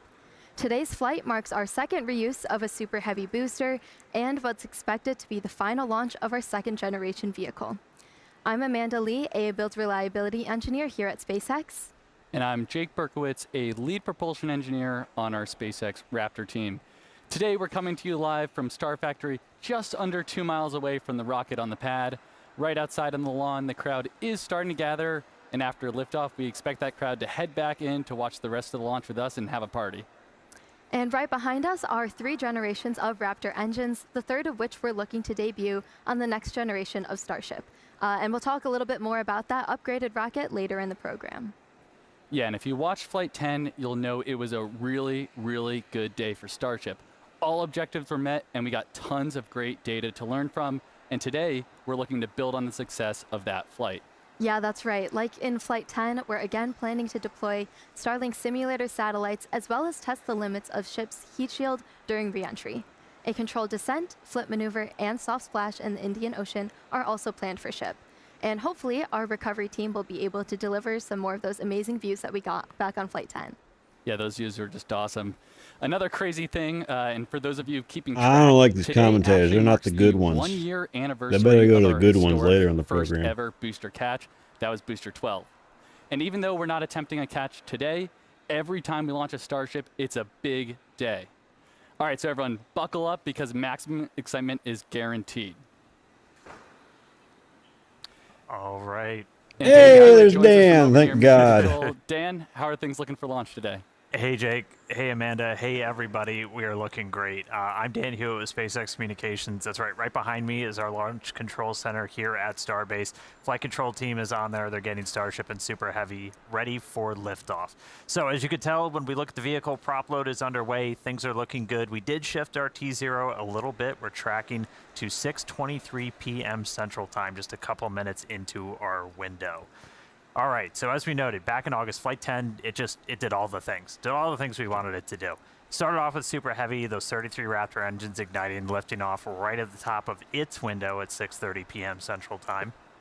It was able to do a successful ascent, followed that up with hot staging, Starship's upper stage igniting those 6 Raptor engines, separating Super Heavy, making its way back down. We saw the hot stage pop off. It then completed its boost back burn, put it on the course towards that splashdown zone. It successfully did that landing burn when we intentionally disabled one of those 3 center engines. During the final phase of that, used a backup engine, entered into its final hover, shut down the engines, and then splashed down into the water. Ship, meanwhile, completed full duration ascent burn, got to its planned velocity, successfully put it on that suborbital trajectory, and then it was on to the in-space stuff. That first in-space objective was completed. 8 of those Starlink simulators were deployed. That was the first successful payload demonstration we've ever had from Starship. Each of these simulators, similar in size to the V3 Starlinks that we're going to be launching next year to add significant capacity and capability to the network. Then it was on to our second ever in-space relight of a Raptor engine. That's a key capability for when we're going to do deorbit burns on future orbital missions, and then when we're doing deep space maneuvers. Then on to the critical reentry phase, we're able to get data on the performance of that heat shield, the ship structure, push the envelope on it, using the flaps, got it down to the splashdown zone, did the landing flip, did the landing burn. Killer views from the recovery team, soft splashdown over in the Indian Ocean. We were just about 3 meters off of our target, so pretty much nailed it. It was a huge day, tons of excitement here at Starbase. Just a reminder, though, this is still the early days. I mean, we're on Flight 11 today. There's a lot more we're going to do to get full reusability, increase our launch cadence, eventually start sending missions to the Moon and Mars. I mean, we've got thousands of launches to come. But for now, we're looking good for launch. Toss it back down to Amanda and Jake. Awesome. Thank you, Dan. Starship is the first orbital launch vehicle engineered to be fully reusable, just like a commercial airliner. In fact, to the end, we're actually reflying a Super Heavy booster for the second time today. This booster last flew on Flight 8. So let's just start with how powerful this rocket really is. When you stack Starship up against one of the world's biggest airplanes, the 747, a single Raptor engine is actually double the thrust of all 4 airplane engines put together. So that means the Super Heavy over in the pad right now, with its 33 Raptors, is equal to the power of about 64 747s. Yeah, that's just crazy, Amanda. The power this rocket generates is incredible. To be specific, it's over 16.7 million pounds of thrust. Numbers almost incomprehensible, but it's just crazy. All right, to break it down, Starship is made of 2 parts. First is the Super Heavy booster, which is powered by 33 of those Raptor engines that run on liquid methane and liquid oxygen. And second is the Starship upper stage, powered by 6 Raptor engines. 3 are optimized for sea level performance, and 3 are for vacuum performance with that larger nozzle extension. All right, it's the Starship second stage that will one day carry cargo, payloads, and people all the way to Mars and beyond. The Super Heavy booster is designed to launch, separate, flip, and return to the launch site where it can be caught by the chopsticks on the launch tower. However, as previously noted, we won't be attempting one of those catches today. Starship, on the other hand, re-enters the Earth's atmosphere at the conclusion of its mission, steering itself to a vertical landing or catch. And both stages are designed to return to Earth and fly again, making this the first rocket in history that will be fully reusable. Yeah, and we cannot forget that between the 2 vehicles is the hot stage ring, a structure made of steel that allows the ship's engines to ignite while still attached to the booster, enabling a faster and more efficient stage separation. Right now, that hot stage ring is single use, but in the future, it will be built in directly to the V3 booster forward end. And finally, the infrastructure built to support Starship is referred to as Stage 0. This includes the launch pads, tank farm, and the launch towers, which hold the chopsticks that catch the Super Heavy booster and eventually will also catch the ship. Yeah, and to get us ready for launch today, we recently conducted another static test fire, basically where we fire up the engines to mimic a launch without actually launching. We're seeing the booster on the screen right now. It's a crucial milestone to let us know we're ready to go. And then here we're seeing ship. We did this for the second time on a retrofitted mount on Pad 1. We had a full 9-second duration burn on all 6 engines. We should also note that today's launch on Pad 1 is intended to be the last launch on this pad in this configuration. As we head into the next generation Starship flight test program, we'll be modifying Pad 1 to meet the demands of our future missions. Yeah, and among many other things, we're installing a new orbital launch mount, a new flame trench system, and upgrading the chopsticks for future catches. So until that's complete, we'll be running operations from Pad 2, which will be coming online very soon. All right, let's go over to Hawthorne, where Tyler is ready to talk a little Starlink. Thank you, Jake and Amanda. My name is Tyler Lionquist, and I'm a Starlink business analyst here at SpaceX. Starlink is SpaceX's low Earth orbit, high-speed internet that's bringing connectivity both on Earth and in space. So Starship is outfitted again today with 4 Starlink terminals, powering those incredible live shots of ship in orbit, through re-entry, and then all the way down to splashdown in the Indian Ocean. Now, we've had a couple of recent milestones that are worth celebrating.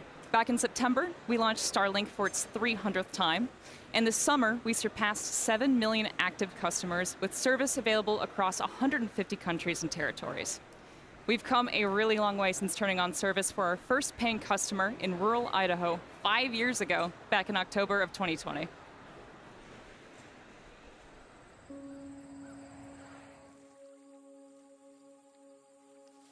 Maples are looking beautiful.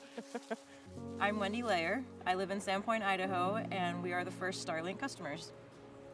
With Starlink, we didn't have to compromise on where we live due to the lack of technology. The minute they turned it on, we could stream a movie, we could video chat, we could play games on the internet without a lot of lag.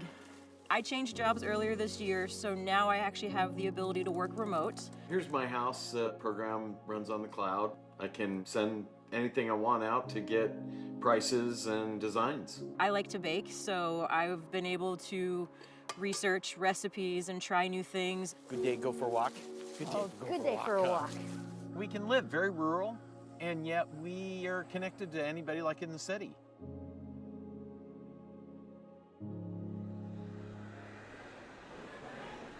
And I'm happy to report that Wendy and Sean are still Starlink customers today. So in just over 5 years, we've added dedicated services for aviation, maritime, RVs and rail, and have expanded our emergency response capabilities. We've activated high-quality internet for millions of people, including those that live in some of the most remote places on Earth. Starlink is enabling rural school districts, counties, and tribal governments to offer online access to education, telemedicine, and many other critical services, in some cases for the first time ever. And yet, a third of the planet continues to go without access to reliable high-speed internet, so there's a lot more work for us to do. But Starlink was designed from the very beginning to meet these needs. And as each new version of Starlink comes online, the constellation's capacity and performance increases significantly. The larger V3 satellites that will deploy from Starship will bring gigabit connectivity to users and are designed to add 60 terabits per second of downlink capacity to the Starlink network. That's more than 20 times the capacity added with every V2 mini launch on the Falcon 9. And then on the cellular front, last month, SpaceX announced a deal that provides Starlink with exclusive spectrum for its next generation direct-to-cell satellites, which will be capable of providing broadband service to cell phones globally. Starlink is the largest 4G coverage provider on Earth.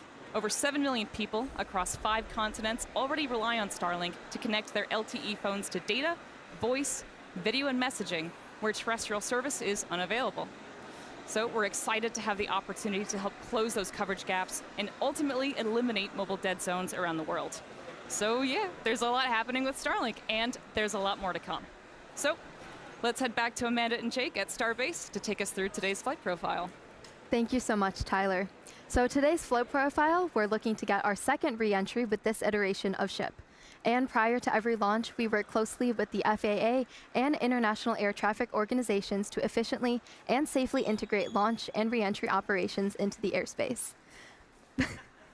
And we've got a special guest here. We're live. What an idiot. Good to see you, boss. Hi. This is going to be horrible. Wait for it. Good. We're You're live going to say right something now. stupid. Yeah. Getting ready for Flight 11. How are you feeling for it? Good. This is the first time that I'm going to be actually outside standing and watching the rocket. Normally I'm in mission control and stuff. Okay. Yeah. But now I'll be standing out in the garden there. Okay. So Awesome. It's really going to be much more visceral. Yeah. You're gonna feel Great it. place It's to gonna watch. be. It's gonna be. It's gonna be awesome. We'll We'll be in here this time, but usually we're out there watching. Yeah. All right, sounds good. Good luck Later. and have fun. Have fun. All right, so that was an exciting cameo there. But yeah, starting with liftoff, we'll get into the flight profile here. Super Heavy will ignite What an 33 idiot. engines, 24 He's of such which a are little flight child. proven today. We'll power But through ascent ahead of hot stage separation, where booster his will money shut down made the all company. 3 engines. Stage 2 lights his Raptor Yep. engine while still attached to Super Heavy. That is what we call hot stage separation. At least he didn't say We'll see anything that directional dumb. booster flip and engine Like, relight Starship is back. big. And we'll be Thanks. intentionally headed to a That was his splashdown of technical fuel with a update once. V3 style landing burn demonstration today. Meanwhile, Ship will continue with its ascent burn to a suborbital trajectory, where it will attempt to deploy 8 Starlink simulator satellites. And we're also planning to relight a single Raptor engine. Then it's time for re-entry, where we're once again testing the limits of Starship's heat shield by intentionally removing tiles. The ship will also perform a pretty dynamic banking maneuver that mimics the path of a return to launch site for Ketch that will fly on a future mission. And if all that goes as planned, we'll conclude the test with a landing flip, burn, and soft water splashdown in the Indian Ocean. So definitely I'm gonna another ban you for action-packed that, flight Wire. profile Wire. then. I'm gonna time you out. No. This is planned to be the final launch of this version of Starship, version number 2. Right now, we're actively building multiple next-generation V3 Starship and Super Heavy vehicles in the factory, kind of right behind us, so let's take a minute and nerd out a little bit. All right, those are going to be launching from Pad 2, which is nearing completion down here at Starbase. Both the pad and the vehicles are going to roll in really significant changes. This is building on everything we've learned from all of these flight tests to make a vehicle that we're looking to mass produce. Starting with the Starship upper stage, which is going to look pretty similar on the outside, but it's getting pretty much a complete overhaul under the hood. We're getting major design changes to its propulsion system that's going to accommodate that new version of Raptor, which puts out higher thrust. We're also getting an energy storage upgrades, tons of avionics changes, a lot of things that will enable longer duration missions. One notable thing you'll start seeing on the outside are these new docking adapters, which we'll use when we bring 2 Starships together for propellant transfer. That's a core capability of Starship that we're going to demonstrate next year. Bottom line, though, this is the Starship we're planning to use for all of our next major milestones: orbital missions, return to launch site and catch, reuse, propellant transfer, and then making our way to the moon and Mars. Now, Super Heavy, we've shown some of this off, some of this hardware already coming out of the factory. It has upgrades like this, a redesigned fuel transfer tube. That thing's roughly the same size as the first stage of a Falcon 9 rocket. That channels all that cryogenic fuel down to Super Heavy's 33 engines. We made it bigger. It's basically a rocket inside of our rocket that gives us a faster, more reliable flip and simultaneous engine startup. New booster also going to have an integrated hot stage, a lot more vent area, and it's designed to be fully reusable. Pressure from those engine plumes gets vented out, mostly offset just by the pressure in the fuel tank. That is the top of the fuel tank. And then we add a non-structural layer of steel on the top that helps take all the heating. It's mapped to where all the high heating goes. Grid fins also getting a big change, going from 4 down to 3. They're 50% larger, though, much higher strength. They're also going to get used for vehicle lift and catch. That's all made possible. There's a new catch point addition on those grid fins. We've also kind of reclocked their position on the booster that aligns them with the catch arms. Yeah, we got it right in the middle there. All right, and then powering it all, Raptor 3. Looks radically different, just straight up radical. Tons of major changes. It's coming in higher thrust, dramatic reduction in parts, tons of control mechanisms moved inside. Our McGregor teams built some additional stands like this one, which essentially is the bottom of a Super Heavy booster. Lets us do gimbal or steering tests, so that's been really exciting to see. We've also been getting vacuum versions of Raptor 3 into test.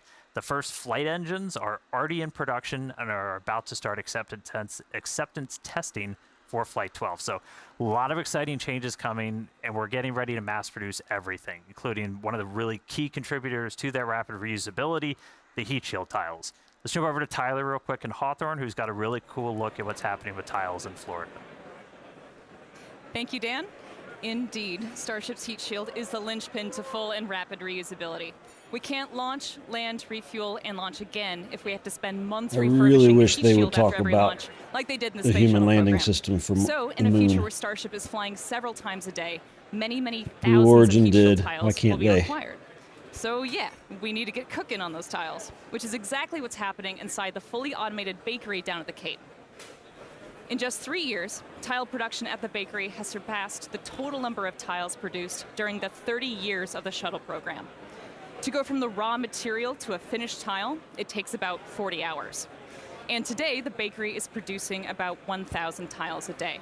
But it's set up to produce enough tiles for 10 ships per month, which is about 7,000 tiles a day, or a tile off the line every 13 seconds.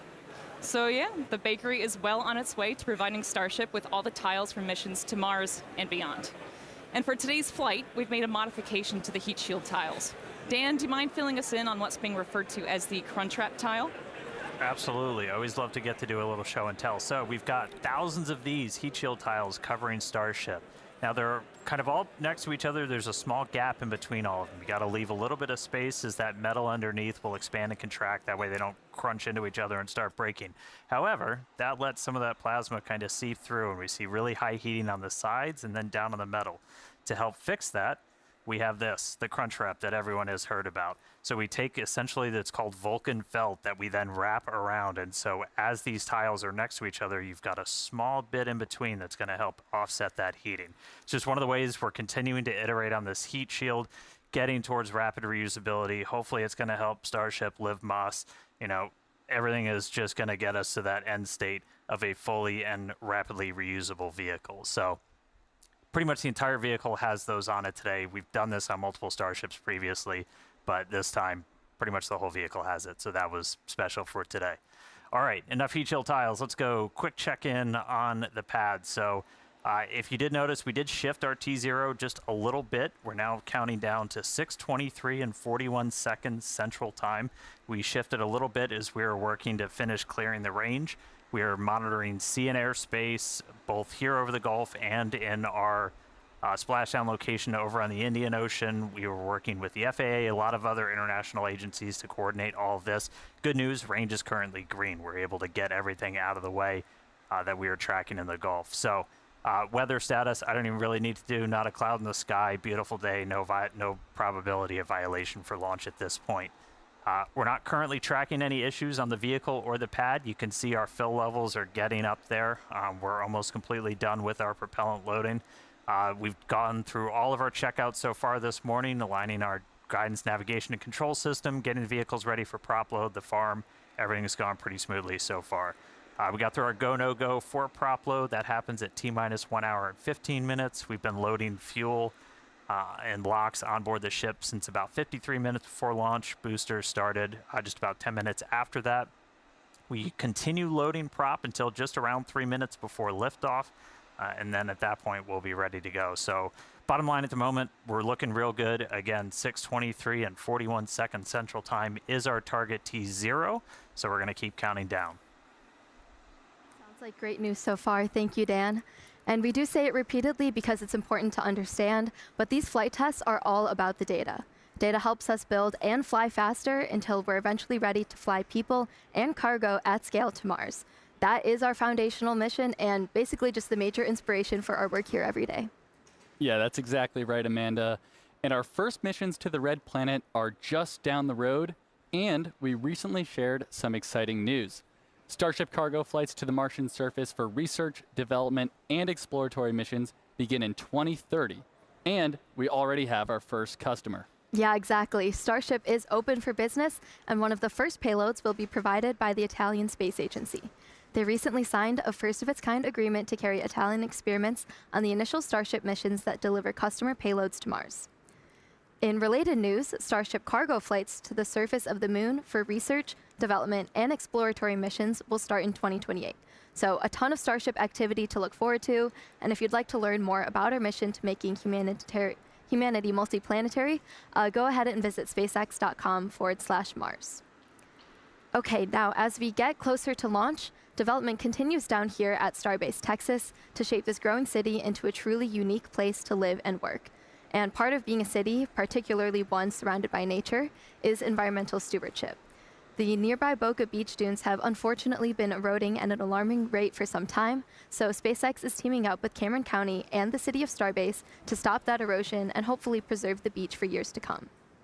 Yeah, and as one of its first permanent residents and someone who's actually called Starbase home for over 3 years now, I can tell you the beach totally adds to the uniqueness and awesomeness of living here. Starbase is truly unlike any other place on Earth. You know, where else can you see the world's biggest rocket every single day? Yeah, Starbase is definitely the place to be, and we're always looking for more people to come help build the future of spaceflight. Yeah, particularly engineers, especially for our propulsion and mechanical system teams. You could be working on tests just like these ones, proving out the designs of our next generation Super Heavy booster. Fun fact, we actually tested the booster to 13,400 tons of thrust, which is more than the power of 3.5 Saturn V rockets, which is just crazy. We're also looking for civil and structural engineers to help literally build the future.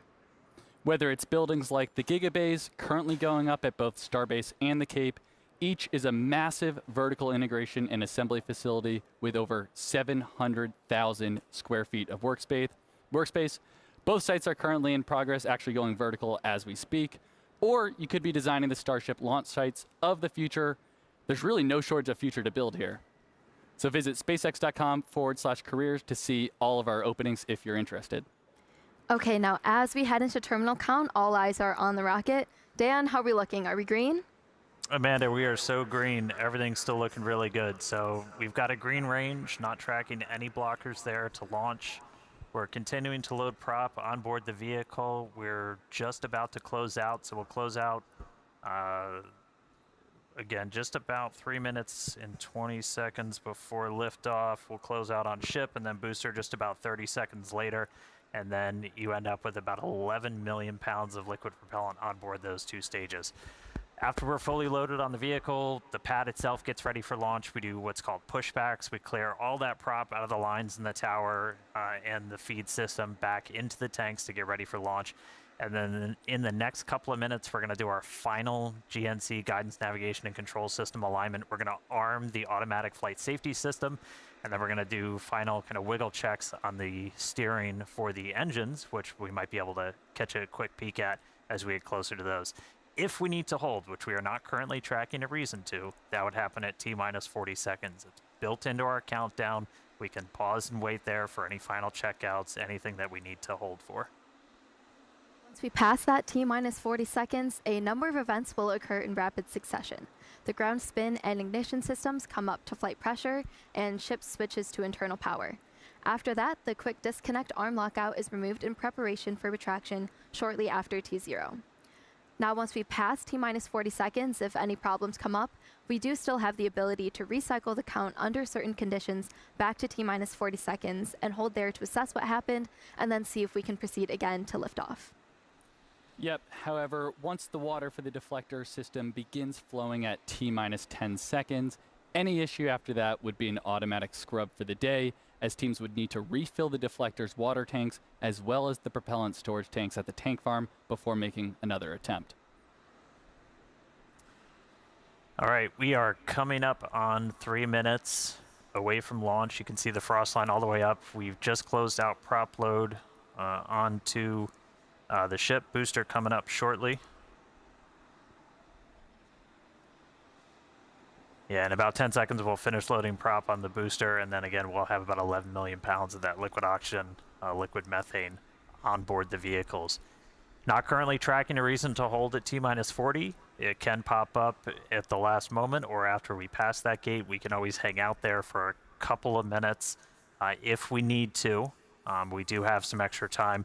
We're not constantly topping off the propellant in these vehicles, so we have about a 7-8 minute window where we can wait for any final issues to clear. We're not currently tracking a reason to hold there. Again, our range continues to be green as we look at sea and airspace both out over the Gulf and in our reentry zone out in the Indian Ocean. All right, 2 minutes, 15 seconds to go. A lot of things on tap for Flight 11. Planned to be the last launch of this version of Starship and Super Heavy. Once again, we're really focused on getting ship over to reentry.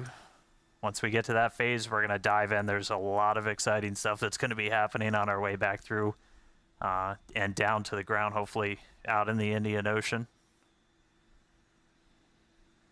You can see the dramatic difference in 45. the current pad and the Should new hopefully pad. be seeing. Maybe we'll show that view again, but There's a quick they now wiggle have check. a proper flame trench on the new one. Checking and there's out a the little thrust wiggle. vector control, the steering on the booster. We use those inner 13 engines.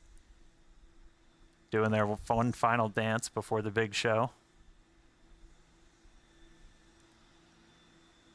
And we'll do that one more time after we cross that T-minus 40 gate. All right, range continues to be green. Still not tracking any issues on vehicle or pad. 1 minute to go.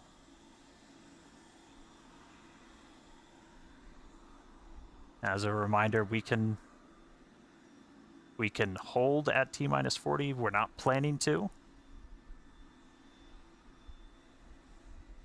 And if it pops on the pad, a little less demolition to do to retrofit this thing. All right. We're through T-minus 40. Let's listen in. Flight Director Ty Huntington back in the seat. Take us through the final Flight seconds Directors, go until for launch.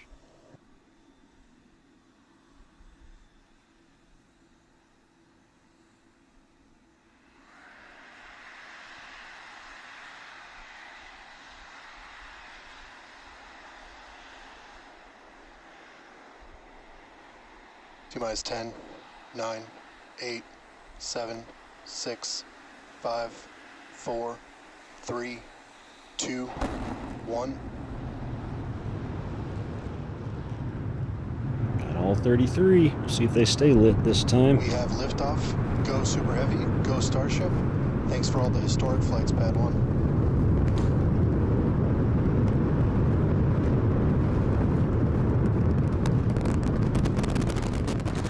Vehicles pitching downrange.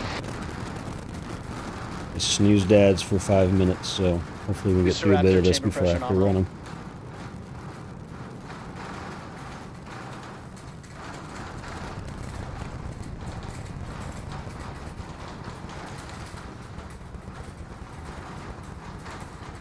Booster and ship, nominal power and telemetry. All right, we are about 45 seconds into flight. We're still getting the rattle here at Star Factory. We are seeing 33 out of 33 Raptor engines lit on Super Heavy as it arcs across the Gulf. Coming up next on Max Q.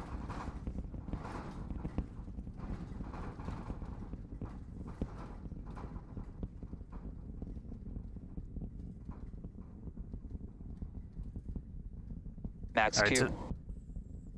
So at this Ooh, point, they we've got some passed stuff through that flapping off period of there. That maximum doesn't look right. aerodynamic pressure. The next thing we're looking forward to This little is bit gonna shouldn't hot be like staging. that, I don't So think.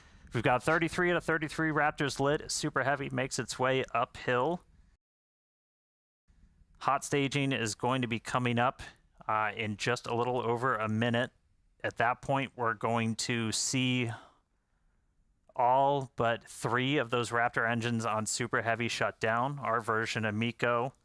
Most engines cut off instead of main engine. And then after that, we're going to release the clamps that are currently holding Starship to that hot stage adapter. It's then going to ignite its 6 Raptor engines to push it away from Super Heavy and then start making its flight uphill. So in about 30 seconds, we're going to see the engines start to shut down on Super Heavy. You'll see them kind of shut off in separate banks until we've just got those 3 center engines that never stop running for this process, and then looking for 6 ship Raptors. All right. MECO coming up in about 10 seconds.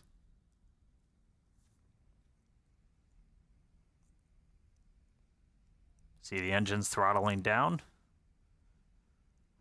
Booster engine cut off.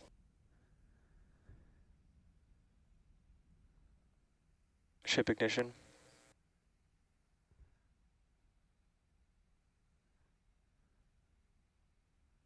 Stage separation. Use back burn startup.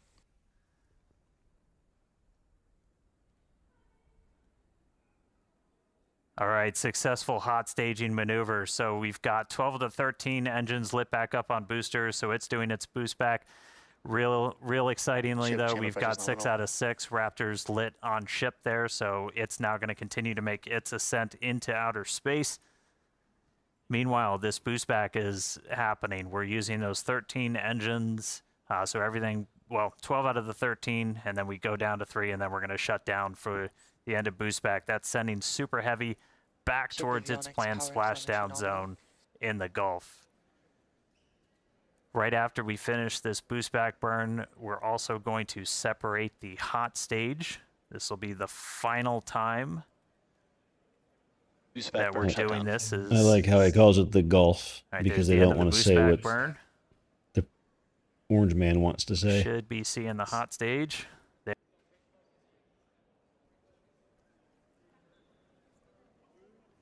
So the hot stage separates. It's going to make its way down, also splash down in the Gulf. In the meantime, though, these 6 ship Raptors are going to continue firing for about 5 more minutes. Next up for the booster, though, is going to be its landing burn. There's a cool tracking shot. We dump some of the prop out on our way back in. All right, so for booster, this is one of the main things we're trying to get is going to be this landing burn. Oh, that's so you can see the hot stage kind of making its way towards the left side. So that's the bottom of the booster. It's about to pass right. That's in front the hot where you can stage. see some It's of that supposed to prop be dump there. happening. It will splash down in the Gulf as well. They look like they're with a close sonic together, boom of but its there's own. a good amount of distance between them, and the hot stage will go down and splash down in the Gulf while the booster comes back for its landing burn. Starship is on nominal trajectory. All right. Looking good on our trajectory, looking good on everything. Jake and Amanda, you guys with me down there? Yeah, definitely. The crowd is gathering over here in the office. You can definitely feel the energy in here. Great to see that booster is making its way down to the splashdown zone in the Gulf. Yeah, the shaking down here was absolutely nuts. The windows are still there, still intact. So that was pretty awesome. But yeah, booster's coming down. We're at about 30 kilometers. All right, yeah, and as we approach that landing, just like tower catches, we will be doing And that's not fire smoke, that's just engine chill. This time it will be in a now V3 that glowing is the atmosphere heating up. And as we're the starting to base get into of the that. denser part of the atmosphere, the booster is using 4 hypersonic grid fins to guide itself through atmospheric entry towards its landing site. And we're just about 20 seconds away from landing burn start, where we'll first ignite the center 13 engines, then And bring it is that expected down to 5 to slow down the booster for stop landing. above the finally, ocean that will and come then down to literally 3, fall and a we'll cut couple all of them hundred off feet while we're and still explode. about 200 That is the meters plan. in the air. So booster is going to see a bit of a harder Booster landing burn startup.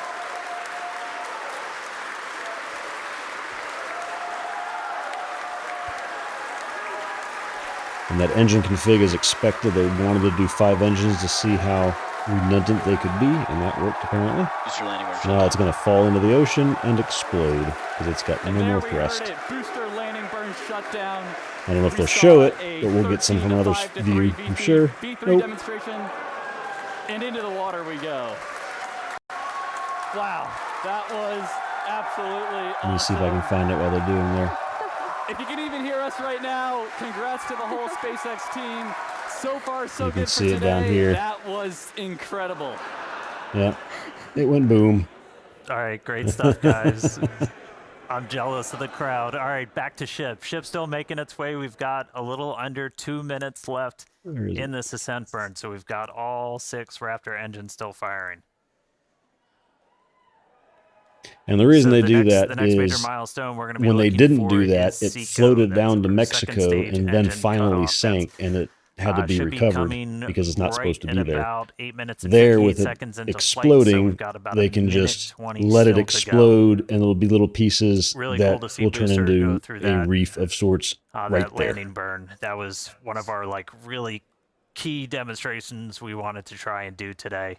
That's mimicking what we're going to be hopefully doing. Just Oh, we like just got every our sonic Apollo boom, mission and sounds like, from the non-reusable booster rocket that was launched coming before back. then. All right, less than a minute to go. So we are going to see the 3 RVACs, the vacuum optimized engines, shut down first, and then we'll shut down those 3 center engines. So we should be a little Once under they a do minute shutdown, I'm going to run 3 until minutes of Seco. ads to Just get a reminder, another this hour is of putting us freedom. into a suborbital trajectory, So so just we're FYI. intentionally just going slow enough that we're not going to achieve full orbit. This puts us on a course where those engines shut off, and no matter what, we're coming back. Starship is in landing terminal zone guidance.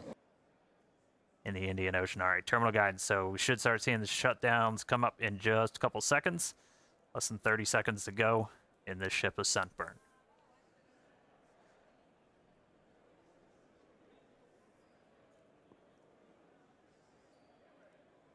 Well, I got 3 engines off. All right, RVACs have shut off.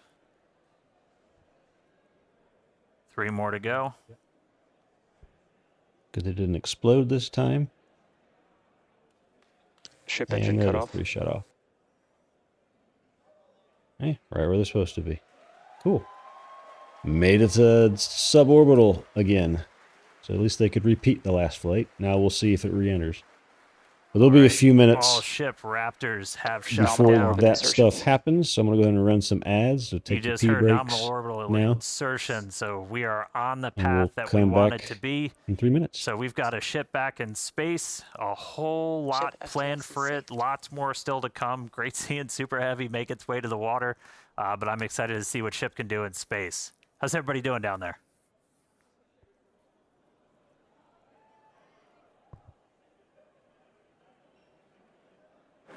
Yeah, if you could hear the crowd behind us this whole time, people are definitely happy with how the day's been panning out so far. Definitely exciting to see Starship safely in space, and super pumped to see all the team's hard work in action here today.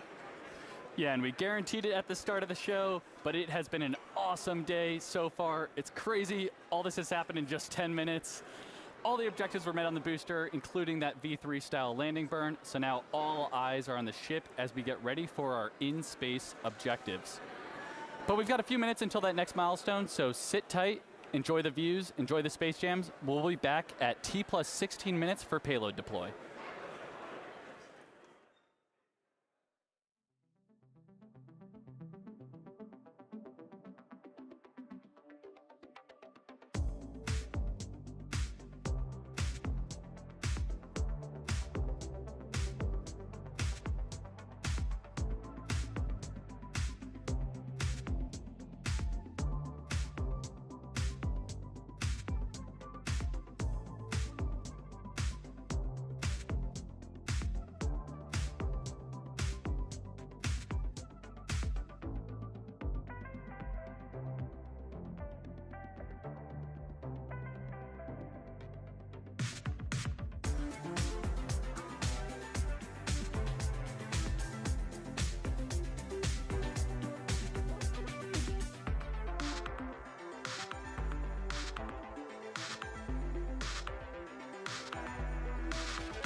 Wait to see if anybody pops up some other views.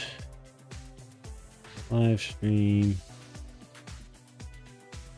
So, okay. I'm gonna get those tabs over here so I can keep an eye on if they show any cool views of the booster popping or other camera views they got.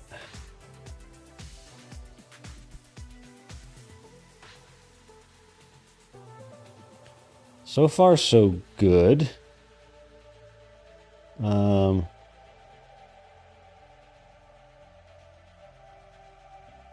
It seems a little hazier, this view, but it might just be the...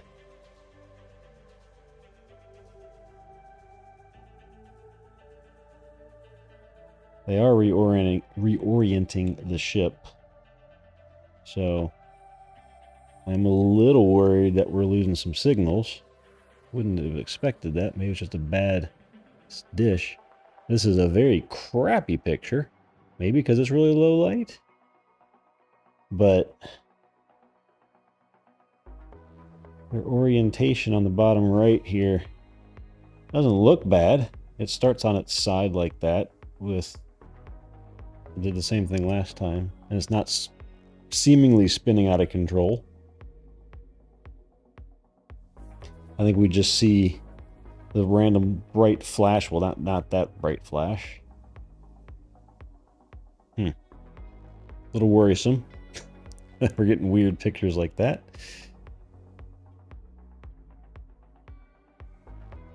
At least at this point, it's over water if something weird were to happen.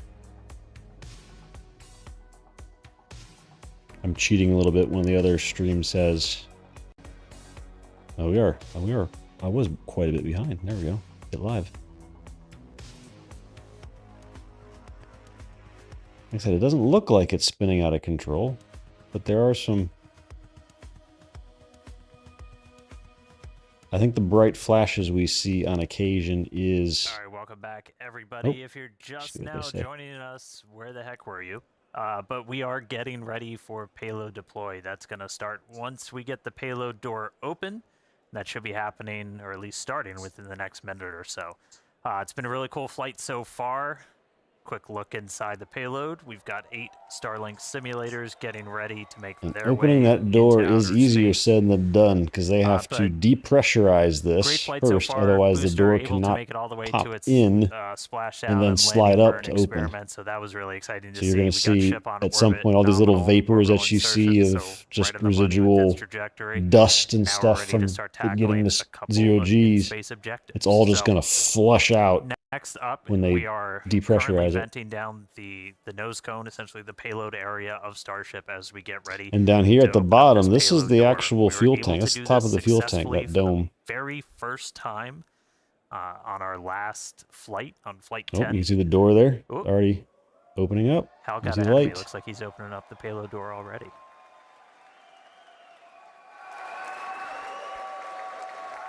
That's a cool view, seeing the light go out from a ship in space. Yeah, there you go. See, they didn't show it here, but it came in and then it shifted up. And this contraption, they got to come with a better version. This is so janky looking when they showed up close, but it deploys them. We'll just see if they hit the door this time or not. Last time they kind of tilted up and they hit the top of the door here. Going to be to start deploying these Starlink simulators.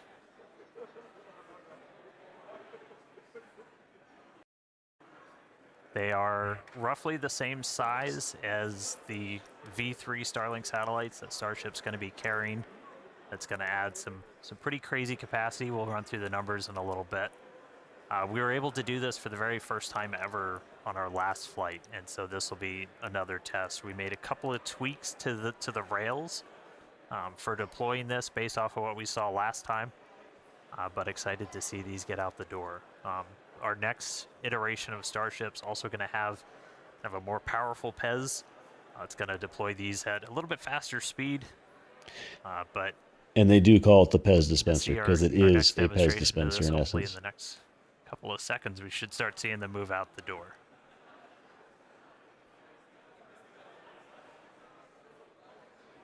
I mean, that view on your left, so you're basically, that would be if you were sitting at the very top of the nose cone looking down. So there's kind of a short stack. There's 4 on either side, so 8 total.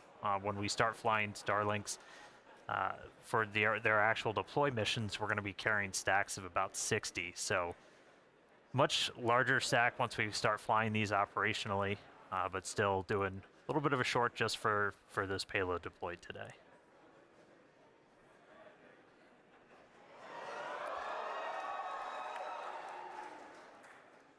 Looks like we got a little bit of movement there, Dan. You get so excited over just a little movement of a thing.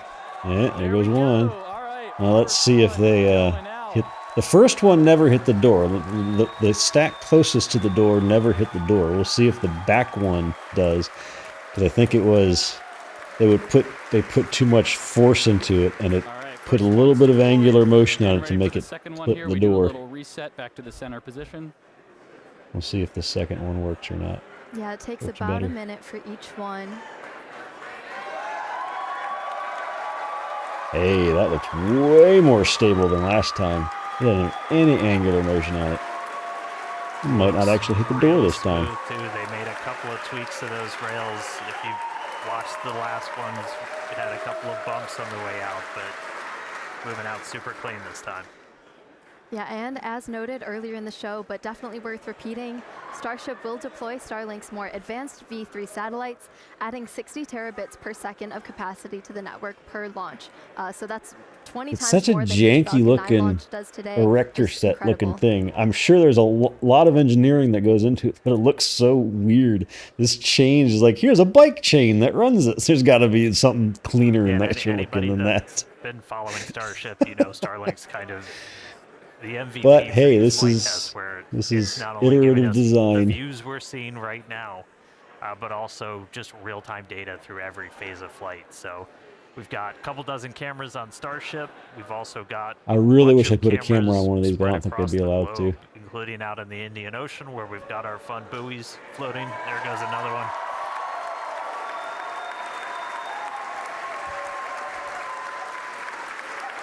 And I mean, we're using Starlink to bring all of this together. It's our drone shots you see here from our great team down here at Starbase, all connected. So Starlink not only giving us cool views off the planet, but also on the planet, help bring everybody along for all these Starship flights.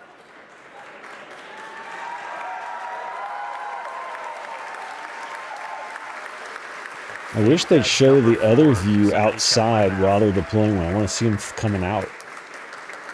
Flip your view.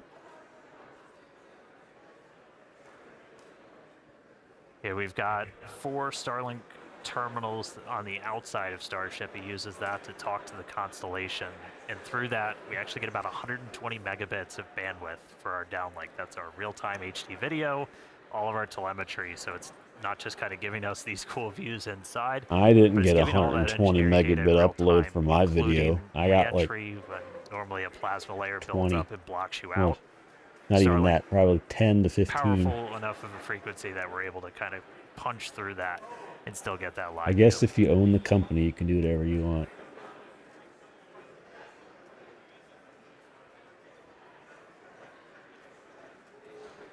Could have streamed at 6K bit rate instead of 4 or 3.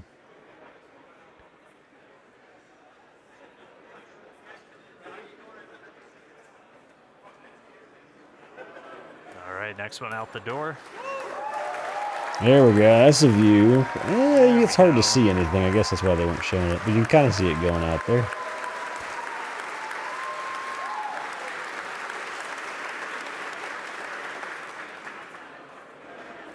All right, yeah, Starlink is the world's largest satellite constellation operating in low Earth orbit to deliver high-speed, low-latency broadband internet. This provides internet access to people around the world, many of who have never had connectivity before. Oh.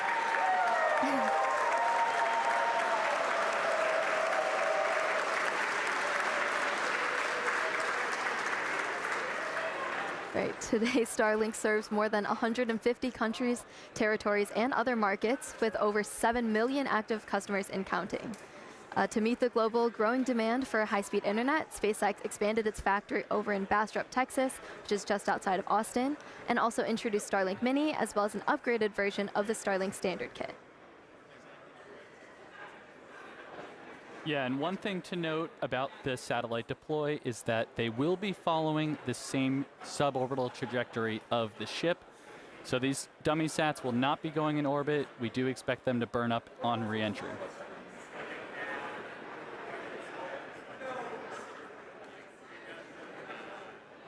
All right, couple more to go. I promise one of these days we'll deploy in daylight. But we're basically trading deploy in the dark so we get those re-entry views for the daytime.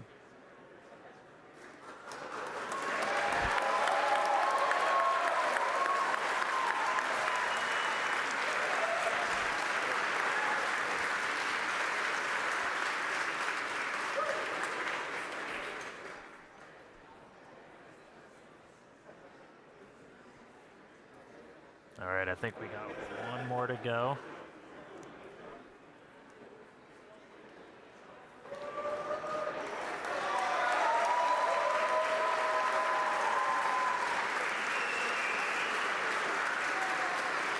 Yay, they can deploy without hitting the side of the ship.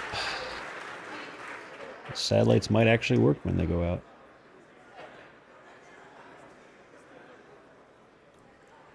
All right, now with payload deploy complete, Starship will now close its payload door and continue to coast around Earth to the Indian Ocean. We still have a ton of major events to come today, including Raptor Relight at about T plus 37 minutes. You see that top of that's the fuel tank on the top there. The last blow up that they changed the view. That will be followed by atmospheric reentry and splashdown. I was going to show you what had the problem and why they couldn't do anything. Yeah, if you can hear us.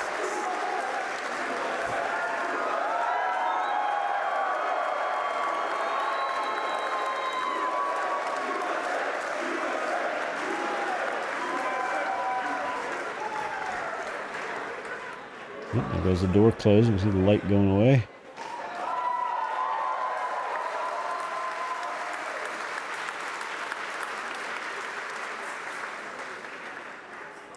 All right, with that payload door closed, we're going to sit tight, enjoy the views, and enjoy the space jams. Again, we'll be back in just a few minutes for Raptor Relight and then head back for reentry.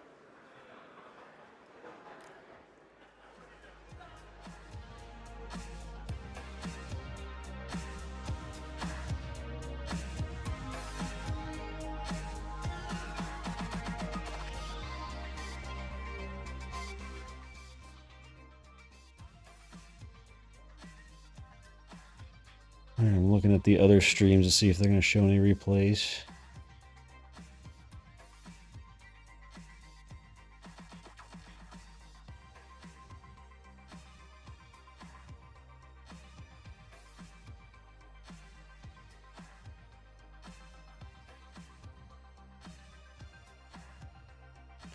But in 27 minutes, we're already under the the northwestern part of Africa. Fast that thing's going. Not even orbital speed though. About 1,000 kilometers an hour short. 700, 800.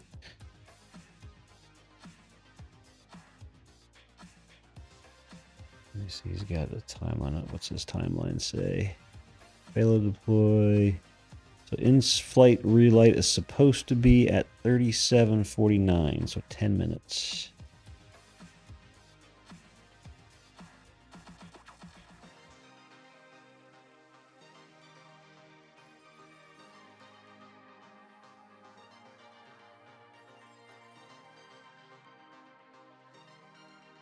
Wish they'd show more views from the ship. Although it's probably just dark. I think it shows the inside.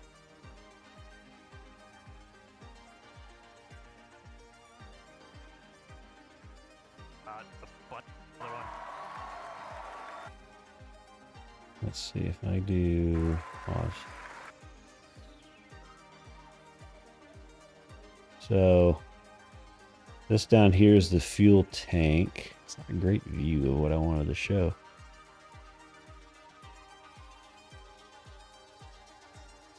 They have a better one. That's just the launch. Nope. Boo.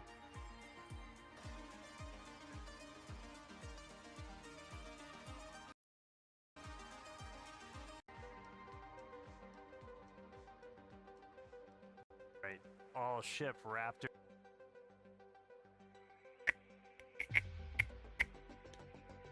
Let's see.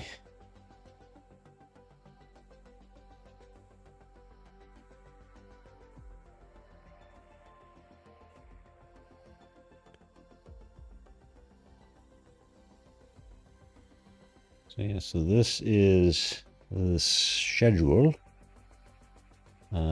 So we've done all of this already. Deploy demo, demo complete. So 3749s are relight, which will relight one Raptor in space to make sure they can consistently do that. If they can't do that, then they cannot go orbital. Because if they go orbital and they can't light a Raptor, they cannot re-enter. They will be stuck there. I mean, it'll eventually re-enter just because gravity will pull it down very, very slowly, but it will be an unplanned, unknown entry point. Yeah, they'll figure out where it's going, where they think it will, but it's not ideal. And then 10 minutes after that is when the entry starts. And the entry lasts for almost 15 minutes.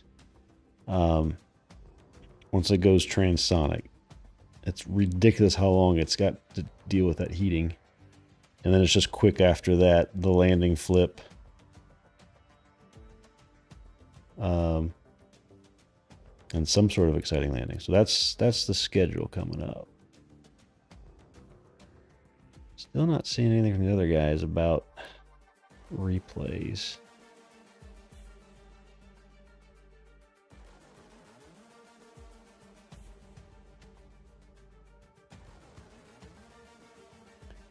We're just seeing views, behind the scene views on one of them with their camera people.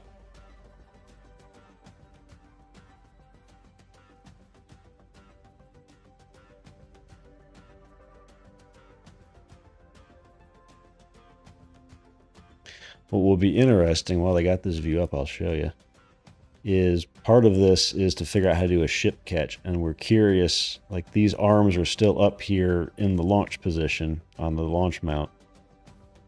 Are they going to simulate these moving when they try to catch, when they do this ship landing? Oh. So we'll see if they move while they're doing their thing. And we got back to views here.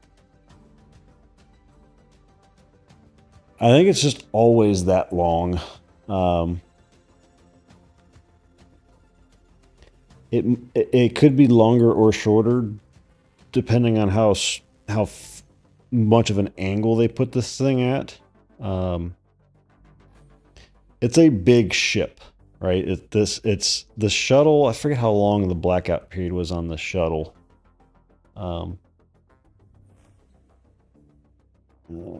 How long was shuttle blackout during re-entry? 12 to 13 minutes on the shuttle. So this is about 50. It's bigger. I mean, this is bigger than the shuttle.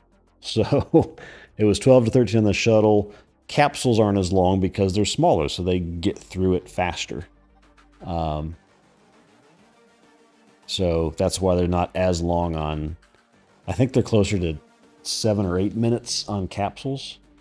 If I change the word shuttle to Dragon, 6 minutes on a Dragon capsule. So it's just shorter when you got a little surface area versus a big surface area. There's more drag. So... And you can see like the ship is sort of reoriented now better than it was. It's slowly fixing itself. The next V3 of the ship will have actual RCS thrusters to orient faster and more accurately than this current one. This one is just using pressure from tanks to reorient itself, and it's just not accurate enough for actual catch. Still pretty dang accurate the way they're able to do it, but it just takes longer for it to orient itself. And they don't want to orient too fast because then you get out of control. You have to be able to, you start it and you have to stop it. There's nothing that's going to stop it once it's started. So that's why they don't want to go too fast. Waste more pressure that they have. But yeah, now it's 15 minutes on there. It's the longest 15 minutes of watching flaps burn through. It's like, is it gonna make it? We'll see. I am curious. I mean, they purposely left the chunks of tiles off, like sets of 3 tiles in multiple places along the ship. I'm curious how those are gonna hold up.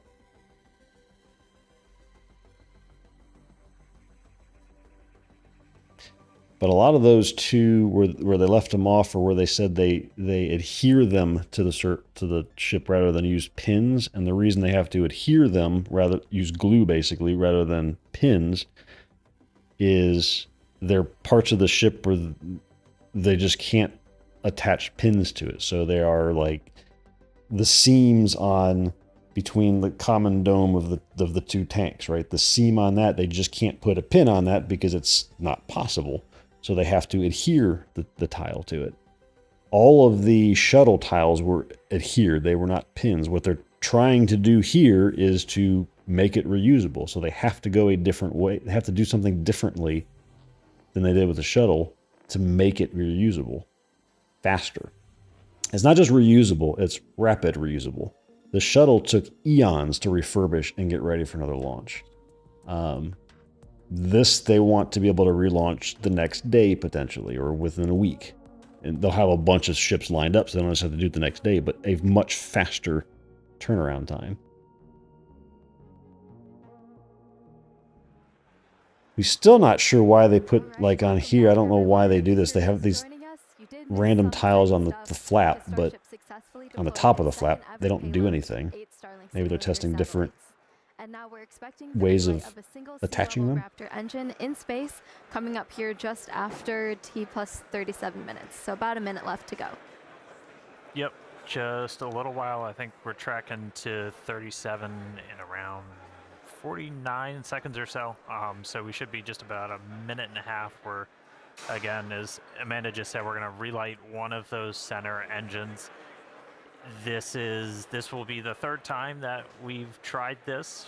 We did it successfully back on Flight 10, and then we did it for the very first time back on Flight 6. This is not a deorbit burn.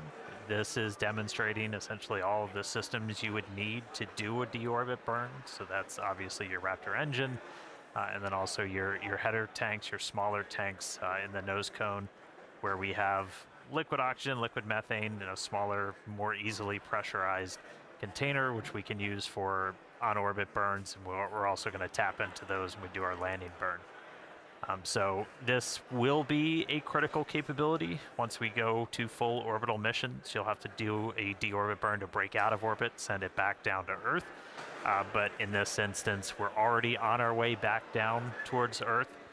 So this is just going to demonstrate the capability of turning one of these engines on. We should be coming up in just about 20 seconds or so, looking for one of those Raptor engines to turn back on. They've been off since we completed that successful ascent burn almost 30 minutes ago. Here we go. Oh, Raptor ignition. See how they split up? And it's going to shut off, and that's how much those engines gimbal. Relight looks like engine 3 full duration. And they come back. As Dan mentioned, and that's just a big piece of ice floating there. That's nothing to worry about. So congrats to the team, the ship team, Raptor team. And then there we heard nominal second orbital insertion. All right, so congrats but when they do the stage separation, those 3 center engines gimbal out all the way as far apart as they can get, just so they don't blast directly onto the fuel tank of the booster. And now we're back to space music. So another 10 minutes before re-entry.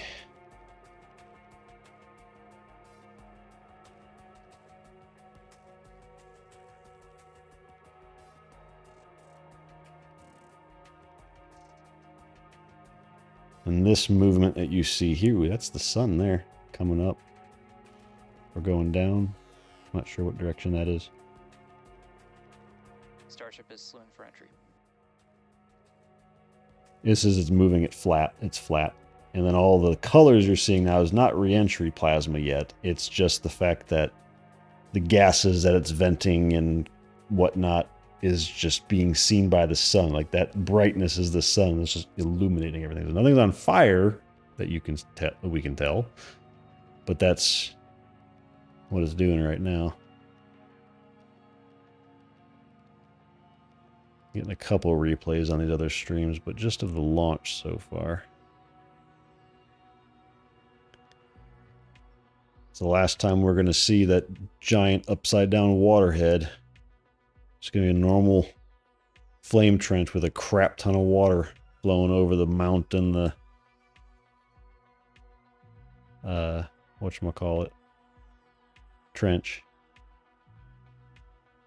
How we doing on ads? 32 minutes for ads. 106 was the end of the flight, so we should be good to the end of the flight. But just to be sure, I'm going to run 1.5 minutes of ads just to make sure we're good through the end of the flight. Hold, please.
Starship is approaching entry interface.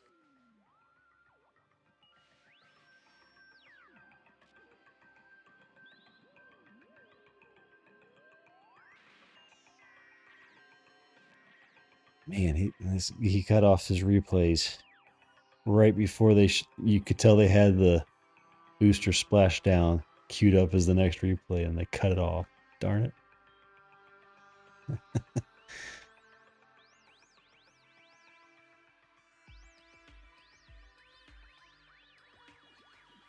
Starting to get some heating. I said we are approaching entry interface. We're getting there. It was 47:43 is re-entry, so it is a very, very vertical orientation.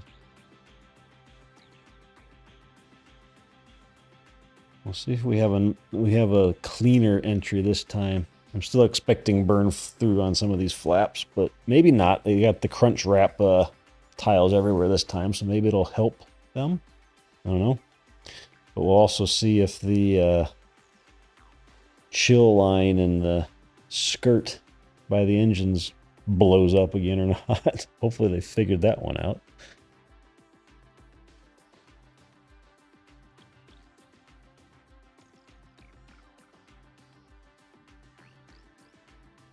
Oh, getting some lighting now. This is one of the forward flaps because of its shape. Now we're looking down from the forward flap to the aft.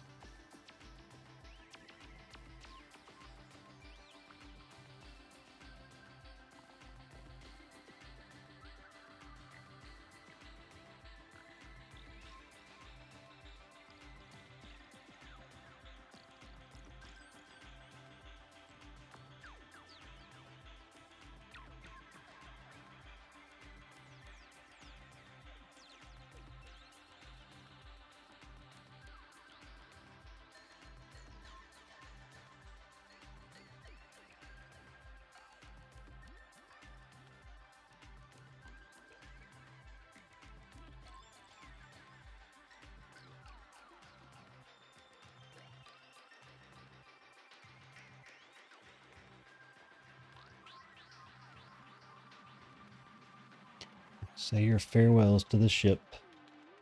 It's got about, at most, 22 minutes left in its life. Ship is starting entry. Good attitude. Whether Alright, it welcome burns back, up everyone. The ship is currently or it re-entering destroys Earth's itself on atmosphere. splashdown. As a reminder, we don't plan to recover the spacecraft today, but rapid and reliable reusability is the ultimate goal. Yeah, the light show has already begun. You can see plasma starting to build on the windward side of the rocket there. And, you know, reentry is a critical phase of flight. They and got we a need information bad on how the Starlink ship dish on systems this one. perform. Reentry is Or maybe that also camera's just extremely bad because that's demanding perfectly portion clear of right there. flight because we need the ship to scrub off all of the energy we used to launch the rocket. So remember the 33 engines plus the 6 engines on ship that we used to get up into space, we now are using aero braking essentially to scrub off all that energy. And of course, just got a Starlink crap is a big camera, part of 'cause this, these giving are us the fine. views we have right now. And also, I don't letting know us what these gather as tiles are. much They clearly data lost as 1, 2, possible, 3, which, again, 4, is really 5, the main reason 6, why we do these 7, flights. 8 tiles And here. the view we have right I now don't know is what these actually are a really here good for. example. As we mentioned at the beginning of the broadcast, we have some tiles on the leeward There we side go. of the flaps here, and we have some different mechanisms, some stud out, basically to see if these tiles will hang on. And, you know, we can see already here, it looks like we kept most of them, but I think I see a couple there that are no longer there. So Quite a few not the there. thermal team is definitely going to be digging into that and taking that data to help us iterate on V3. So yeah, Starlink provides us with one more path to collect data and help us rapidly iterate Starship's design. And if the ship does manage to make it all the way to re-entry, we'll collect valuable data on the spacecraft flying through the Earth's atmosphere at hypersonic speeds or more than 5 times the speed of sound. Re-entry is typically a portion of flight where we don't have communications with spacecraft because it's re-entering at or around orbital velocity, which is roughly 8 kilometers per second or 5 Now we go to miles the per desert second. really quick. I'm gonna At just those insanely high change the speeds, the windows on the other spacecraft screen. moving through the atmosphere creates a plasma field around the vehicle. Yeah, and that blanket of plasma distorts communication frequencies, so it's not uncommon to experience brief blackouts in communication.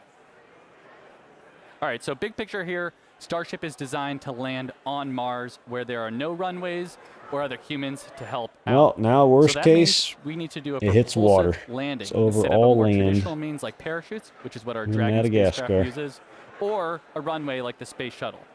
Propulsive landing enables more rapid reusability. Now, as the ship makes its way back to Yeah, Earth, but we they're not should going to start use those hearing some Raptors to call-outs, actually land on the when we moon. hear That's the entry thing. max heating They and haven't, entry they haven't max really Q. given us much That means the details, but ship they're going has to be made using it through them the to max take off heating from the moon because it would just and kick up aerodynamic regular loads and it it would will never experience come as back it down. returns. So if it makes it through all of those, that's a pretty good sign that we're doing well. Yeah, and we heard flaps have control of the vehicle now. Okay, there's a great shot there. You're starting to see the plasma build up. Now show us the up close views of the flaps and them burning through. Or So not, we'll hopefully. hear a call out when the We'll ship see. is transonic and then subsonic. Transonic I did refers just see to the little period of pieces flight where the something. velocities of airflow surrounding and flowing Wonder past what the this is. vehicle No, are there's little concurrently bits of something below, going off the at, bottom of and that. above the speed of sound, somewhere in the range of See if Mach another one comes off, I'll 0.8 point it to out. 1.2. All right, a lot of numbers coming up here, but for reference, commercial jets have a range of cruising speeds, but most fly around Mach 0.74 to Mach 0.85, which is 480 to 575 miles per hour, or 770 to 930 kilometers per hour. Of course, now it's not going to Right now, we're anything going else. a little over 26,000 kilometers per hour. So compare that to the airplane at 930. It's like pretty crazy how fast we're going here. All right, and after we hear the call out that Starship is transonic, we should hear the call out that Starship is subsonic. Subsonic, of course, refers to the speed that is much less than the speed of sound. So at that point, the ship's velocity will be starting to slow down, and we'll be looking a little bit more like some of our suborbital flights from, at this point, almost 5 years ago. Yeah, so re-entry so far is looking pretty good. You can see that plasma field. Also, again, with those missing What's tile the experiments, especially, we're putting the ship And through I a lot know today, they but have. things Well, are I looking guess they pretty good probably so don't have far. a camera on the bottom Yeah, side where the heat we're shield looking is. good. I That do would be want kind to of remind hurting the heat people shield. that we are pushing ship to the limits. We've done a lot of these Well, missing this actually looks tile pretty tests. good We here. did it back on Flight 10. It's not burning Every through time we do it, we throw yet. something new and the ship makes it through. This time, we're really pushing it. We've removed these tiles in some of the spots that see the highest level of heating. And we remove tiles that have zero backup protection underneath. So there's essentially just bare steel. Uh-oh. Uh-oh. Some of the heat of re-entry. That didn't look good. And so do That was not be something surprised if liberating this is not from a the very ship. smooth flight on the way down. But again, this is intentional. We are trying to find what are the limits for a ship. How resilient are we to these different issues that could pop up? If we lose a tile anywhere in the vehicle, we want to know what that ultimate impact is going to be. Oh, So there went something. You could we've see the got a light couple changing missing. there. We had a bunch pulled. This reflection over is the kind of primary telling fuel, there's the weird launch tanks, crap everything. This happening one, down we've got here. a tile missing right on top. So that's going to see some of the highest temperatures during this re-entry, and there's just bare steel right underneath it. So we're going to see if Starship's robust enough to pull through that.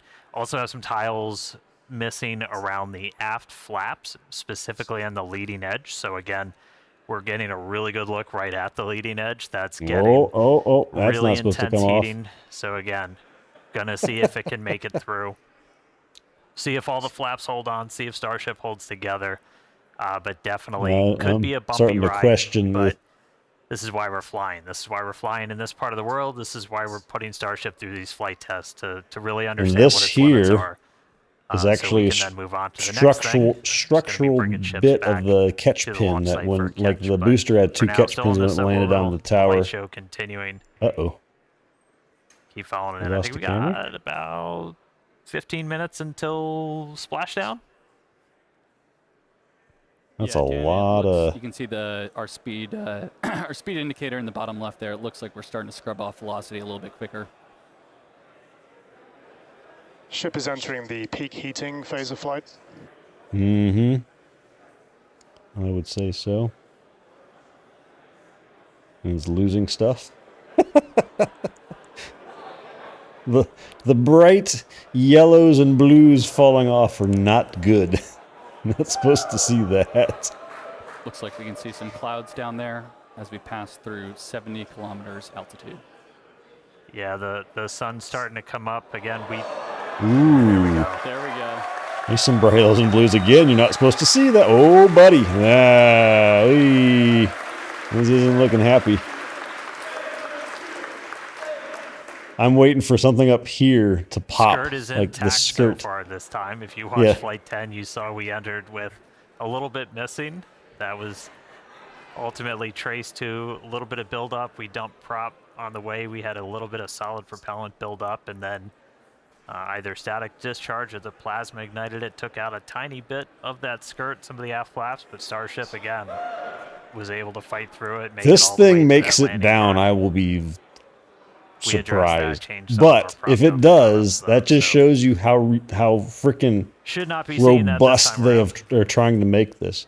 Because when you think about it, this type of reusability, and the way this thing is built, it's not like a capsule on a rocket like Apollo or something that had escape systems. Like they could launch aboard unique after launch flight and on the escape way in. and It's be gonna do what okay. we call a banking maneuver. Same thing So with while we're Dragon still and going on Falcon. They can do the same thing, and even hypersonic, we're doing Orion banking and turn, and then Starliner. we'll do pretty This doesn't aggressive have turn right that. as we The get best they into could the do is subsonic and potentially start doing our separate the ship, belly but then flop. it doesn't. That's What is the ship gonna do? designed to essentially Crash be into the ocean? approach that we It would doesn't do know how to way to land on a there. So return to it launch has to site be a if the very tower kills. robust thing, and if it can Don't be handle surprised if we see the ship start to turn, this crazy crap, as it makes its way down to the it Indian just and gives back, even them, though we're okay, doing all this we know turning, where we're it's weak, let's make those stronger, and let's just targeting the make sure that same even if spot something weird did in the happen, Indian Ocean we it went to still last time. survives landing.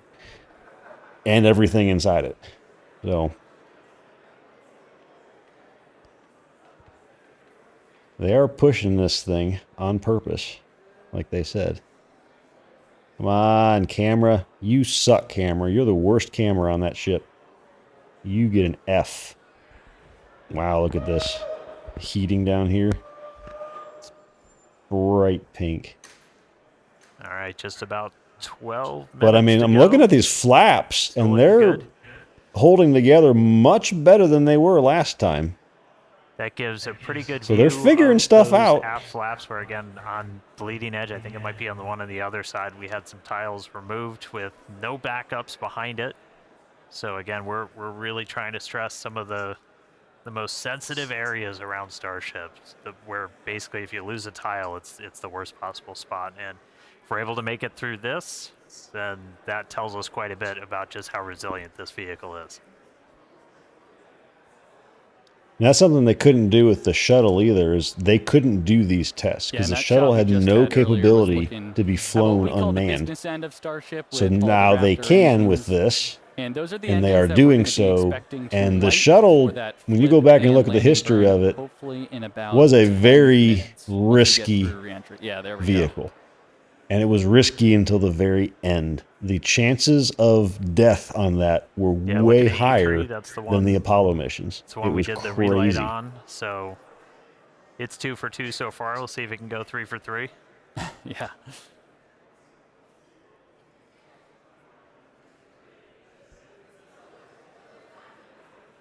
I mean, it's already through peak heating because these colors are coming down. And those flaps, I can't tell if See that that's... speed just continue to bleed off. Under It might be okay on 20,000 that back kilometers flap an there. hour. But this is your catch pin, eventually. Ship that will still be there. holding together. Yeah, look at that. It's not. There's some heat, a little bit of heat there. That's expected. Yeah, There's, if you look in the it's a bottom flap. right, It has to looks move. A like we've little made bit it of heat, all the way to the Indian Ocean. We're but coming up it's not kinda near melting Australia, like the it was in the west side of past. So Australia there, they've done so something to pretty figure crazy. this We're out. only 56 minutes in, and we've made it all the way. Yeah, you they know, sent up halfway around the civilians world. and paid the price multiple times. Unfortunately, it was a very risky vehicle. It had a lot of missions, and it worked for the most part, but it was risky, and they knew it. It's actually a good demonstration of a future capability we hope to have on Starship, where we will do point-to-point transport on Earth. So essentially travel anywhere in the world in about an hour or so, which is going to be pretty crazy. Imagine going from New York to Sydney in 1 hour instead of the 20 hours it takes currently.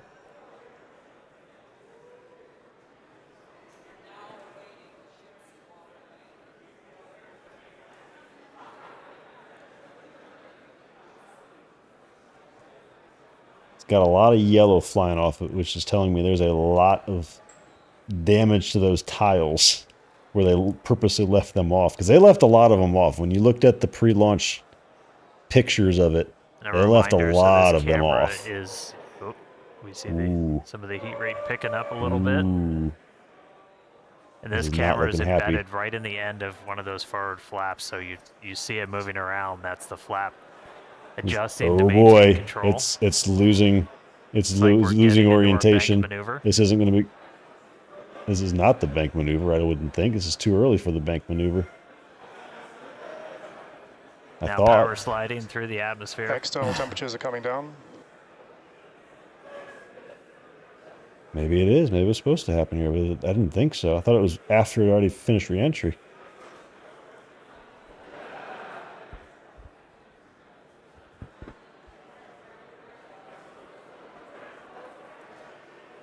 vehicle is now at maximum dynamic pressure. And it's losing stuff left and right. Look at this stuff is just melting up here. This is all burned through right here. All right, that was basically our reverse max Qs. So most aerodynamic stress that it's going to see during reentry, we just passed through it. So we're past that. We're past peak heating. Ship's still holding together. Oh man. So we're currently in this bank maneuver. We're going to see it kind of roll over and do a pretty significant shift as we get down. It looks totally different than normal reentry, but this was on purpose, huh? Okay. It makes sense. They want to do it high up. They don't want to do it right. It's not going to be like the shuttle where it's low where they do these circles. It sounds like they're going to do it late reentry, which is in the near future, we're hoping to return the ship back to the same pad we just took off on 59 minutes ago, and we've got to do some of these pretty dynamic bankings to make that trajectory work out. That was expected. And it's still surviving so far. All right, the light show kind of calming down as we're starting this to thing's move gonna into make the it lower down. parts of the atmosphere. There is burn through down here. You can see the yellow hitting that burn through down here. transition It's not between moving perfect. faster than the speed of sound and below the speed of sound in just about 3.5 minutes. Our landing burn should happen right around an hour and 6 minutes after launch, so we should be just about 6 minutes away from that. You can see lots of daylight. Everybody cross your fingers. It see if our survived range team was re-entry. able to get out there and provide Color any me surprise impressed. views as Starship makes its way down. This is I really did think that it was not going to survive reentry. This would be a great view. They got a drone ready for this. I hope they show this live too. Dan, you just spoke that view into existence there. And again, all brought to us by Starlink. Maneuver has started. All right, there we go. So we're now starting into our really heavy bank maneuver. Oh, another bank maneuver. And this does almost like a half circle loop to our actual trajectory. We're heading to the same exact splashdown point, but we're kind of doing a more roundabout way to get there, where it's this kind of big, long half moon loop and then a really aggressive kind of twist right at the very end. And that would line us up with the launch tower. And when he says aggressive, it's not like site, roller coaster aggressive. It's just aggressive for a rocket this landing burn flip and size. then come down for catching the arms.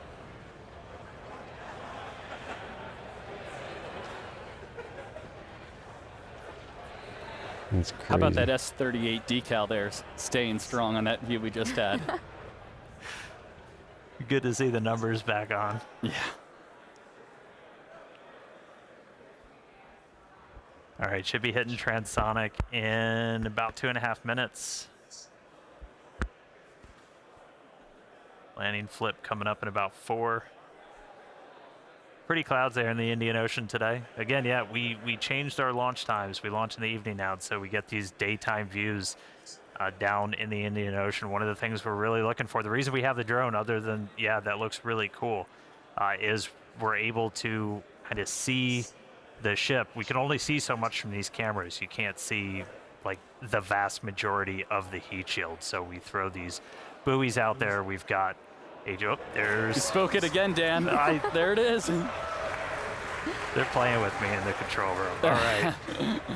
But we have these buoys out there. We have these drones that we're trying to see externally how the heat shield held up.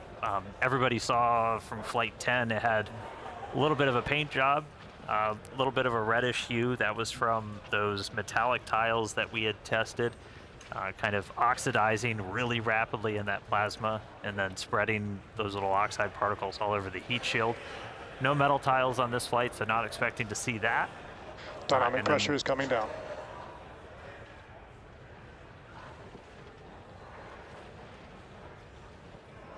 Hope nobody gets seasick. So we're still in the bank. You can tell how it's turning down here. All right, coming You can up tell it's still at an on angled transonic bank shortly. down here. It's about 2.5 minutes to landing. And the fact that it's rotating, the Earth is rotating behind it. Yeah, and once we get it's to not just around going the underneath it 15 anymore. kilometer altitude That's mark, crazy. that's where we have a lot of flight history. Starship from is those transonic, suborbital flights. starting the belly flop phase of flight. Yep, that belly flop phase that we perfected in the suborbital campaigns, we're entering that now. Come on, camera. You better GoPro. A little flappy flap here. That's not a big deal. That's just... Right, starting to get those Raptors Some ready. Should be ablative 2 minutes away material. from landing burn. Again, we're going to do a flip. Clearly needs some better glue. After we ignite those engines, we'll go from 3 down to 2 for the final phase of the landing burn and look for another soft splashdown. Hopefully by our buoy and drone, which are hanging out, ready and waiting for a ship. And now you can see they're not really angled anymore. They're just coming straight. They're not banking anymore. They're just moving forward. But they had to do that to be able to bank into their landing sites.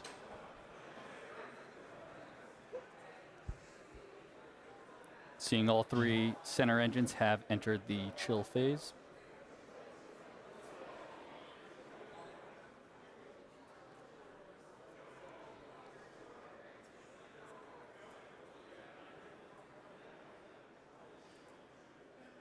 Oh, a little bit of blade material flew off right there. All right, less than a minute to go. All stuff The to ship learn is from. making its turn for final approach. It's turning. And here's this kind of aggressive final turn that would. Oh wow! Look at look at the thingy down here. How crazy that's turning. It was going southwest, and now it's going southeast. That's engine chill. That's fine. There's nothing wrong with that. Flaps holding strong. Gas. Landing burn in just under 20 seconds.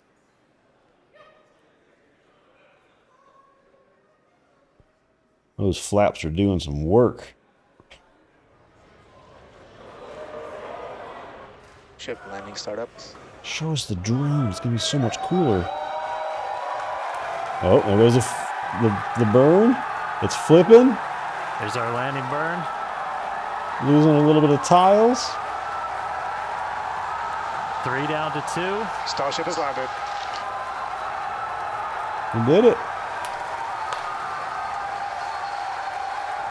And are they going to show the boom? Show the boom.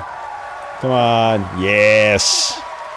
Yes. That's what everybody wants to see is the boom. As we said, we're not planning on recovering the ship today. Hey, welcome back to Earth, Starship. We are down in the Indian Ocean. Let him hear it, Starbase. What a day. What a flight.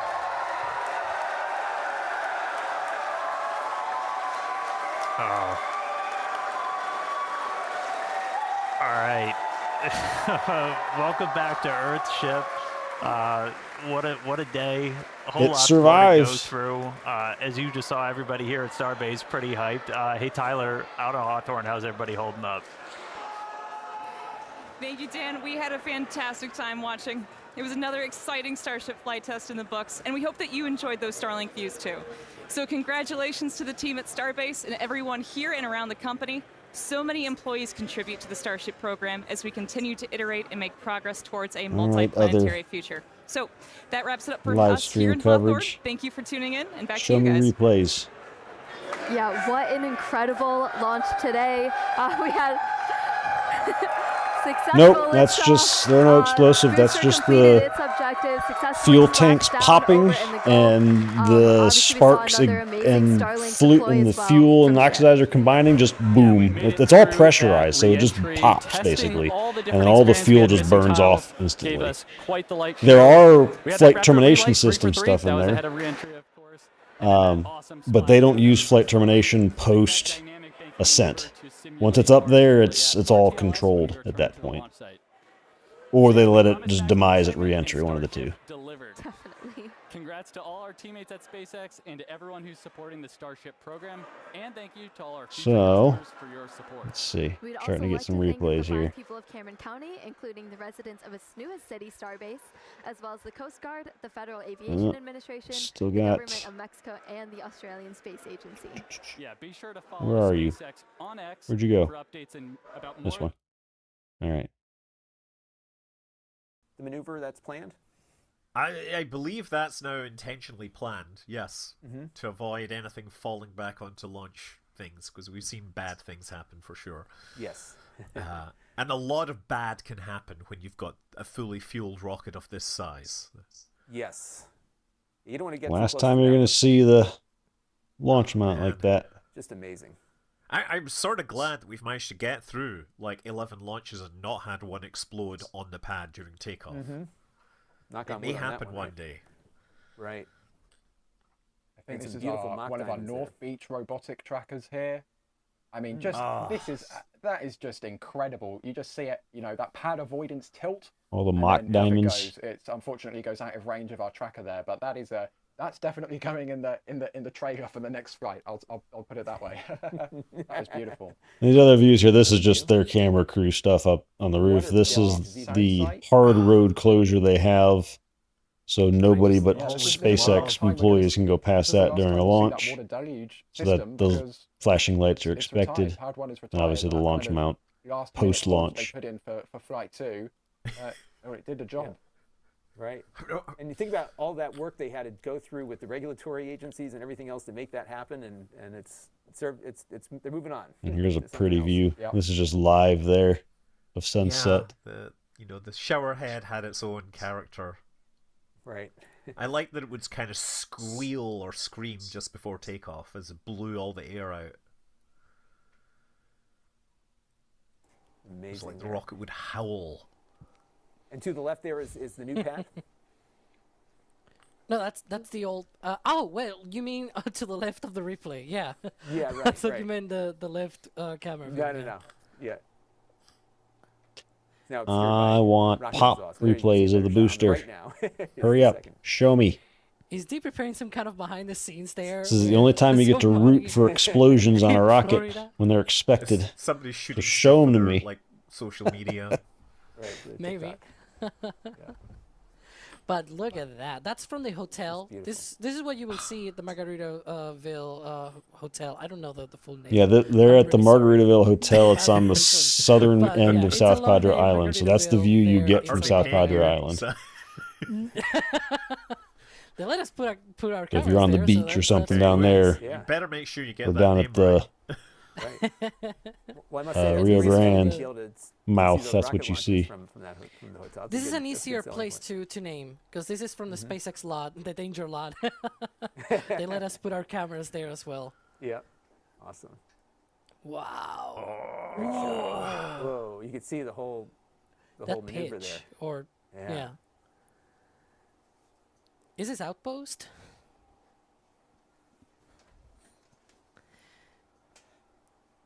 Yeah, this is from Outpost at the Rocket Ranch as well. Another place you can watch these launches from. watching the other streams too, The see if promo they're as well, because doing they let us anything. also put cameras there, so thank you as well for that. Yeah. Again, I love the flashing of in the bottom left there, that image. Oh, yeah. As the pressure waves go through and Yeah. cause stuff to pop in and out of the vapor phase. I'm seeing a lot of like darker smoke. Is that exhaust or is that dirt mixing, like fallout from the dirt around That's the pad? dust. Yeah. Okay. Yeah. That's a great This is shot. being tracked. They try to clean up all the it's dust. one They of actually our take a street camera- sweeper out on the remote pad and cameras. sweep it all up and it's vacuum being it tracked up. by But one of our people on it's on a SBL, beach on next Starbase to Live. it. You're never going That to get rid of scene. all the dust and sand. Look at that. And you can see how it rolls as it sort of pitches There you downrange. go, It's yeah. always super cool. You know, it's amazing when you look at how some of the rocket companies are struggling. SpaceX makes it look easy, but the complexity at this scale is How gotta be bright that ridiculous. is.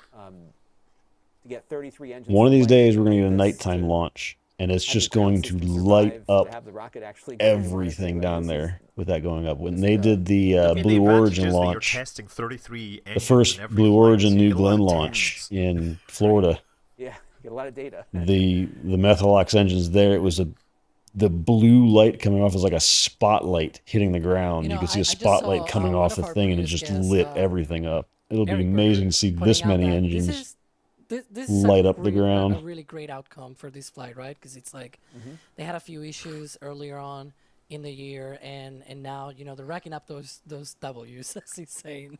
Right. Right. It was pleasantly uneventful, really. Exactly. Yeah, a little bit of material and tiles and stuff, but that was them testing. The It thermal was a protection good system might be outcome. the story of this launch, right? I mean, we'll wait to hear what they say, but And this is we did also see South tiles Padre flying off Island. the This is ground the at last furthest mile south you can go. There's like a All the people watching from campground this down look there. like a park. You can just stand there and watch it. But the TPS really did its job this time. We didn't see our ailerons getting I mean, it did its job every time. Yeah. Yeah, that's true. But the finer details of it, right? We didn't see things melting away or exploding, which I think was probably a Yeah, the explosion I think was You unrelated saw a to TPS. Falcon 9 rocket. It just So made when it they were harder for the talking, TPS, that's the when thing. they were talking, where's the volume control on this? It's over road here. on the top I'm on middle YouTube now. I'm not in X. screen? You saw a Falcon 9 rocket. So when they were showing earlier in the SpaceX thing, where they're showing V3 of the booster, and they said this is our fuel transfer line from. It's basically the transfer line from the methane tank above the oxygen tank down to the engines, and they said it was the size of a Falcon 9 first stage in it. They're basically putting one of those inside of this booster, just the booster part of this, for every engine. for its fuel transfer. That's it. So this is giant compared to the one in Florida, the Falcon 9 you saw. Let me see. Fully autonomous is a strong word. I can do. Robotic cams, of course, like this one. Yeah. Static robotic camera in the dunes. Of course, we Falcon 9 to stand out in the dunes versus. No, I'm just kidding. That area, of course, is Star. it's blocked off. Super We have heavy. static cameras. We have robotic cameras that are remotely robotic. See if we get images here. Controlled remotely. That's what I'm trying to say. Right. And we of course have the human. The Wonder Oven Pro. It's built to toast, air fry, reheat, roast, bake. Back on YouTube with ads. Skip. We're forgetting someone, but we also have DYs in the Florida Keys, of course, and we have people with proper cameras pointing. Is this valid? At the rocket from Rocket Ranch, from the Margaritaville Beach Resort, South Padre Island. Oh yeah, this is from Everyday Astronaut. That's definitely valid then. All of the stops are So. as Jack says, for Nope. Starship launch. Come back. Oh, that's not showing me. You should try to get a deal with that Elon dude to have like all. Not showing me scale. So you saw this. This was a Falcon 9. They have Falcon Heavy where they do the 2 extra boosters on the side, so you get 2 return to land, and then the center core. And then this is the Starship. That's not a good size comparison. We can punish you, Lon, by putting the replay bug in your face. Don't worry. There you go. So that's a Falcon Heavy. So if you take off the 2 side cores on here, blow that up. Take off the 2 side cores on here. The middle core is just what you saw in Florida, and then to here-ish. Well, no, it's about here-ish. Is the first stage of the Falcon Heavy, and they basically put that. If you take one of these side cores and put that inside of the Super Heavy booster, they're using that as a fuel transfer line. That's how big this is. I mean, and it's still taller than this, but the diameter of it is the same diameter of the rocket you saw, going inside of this as a fuel transfer line.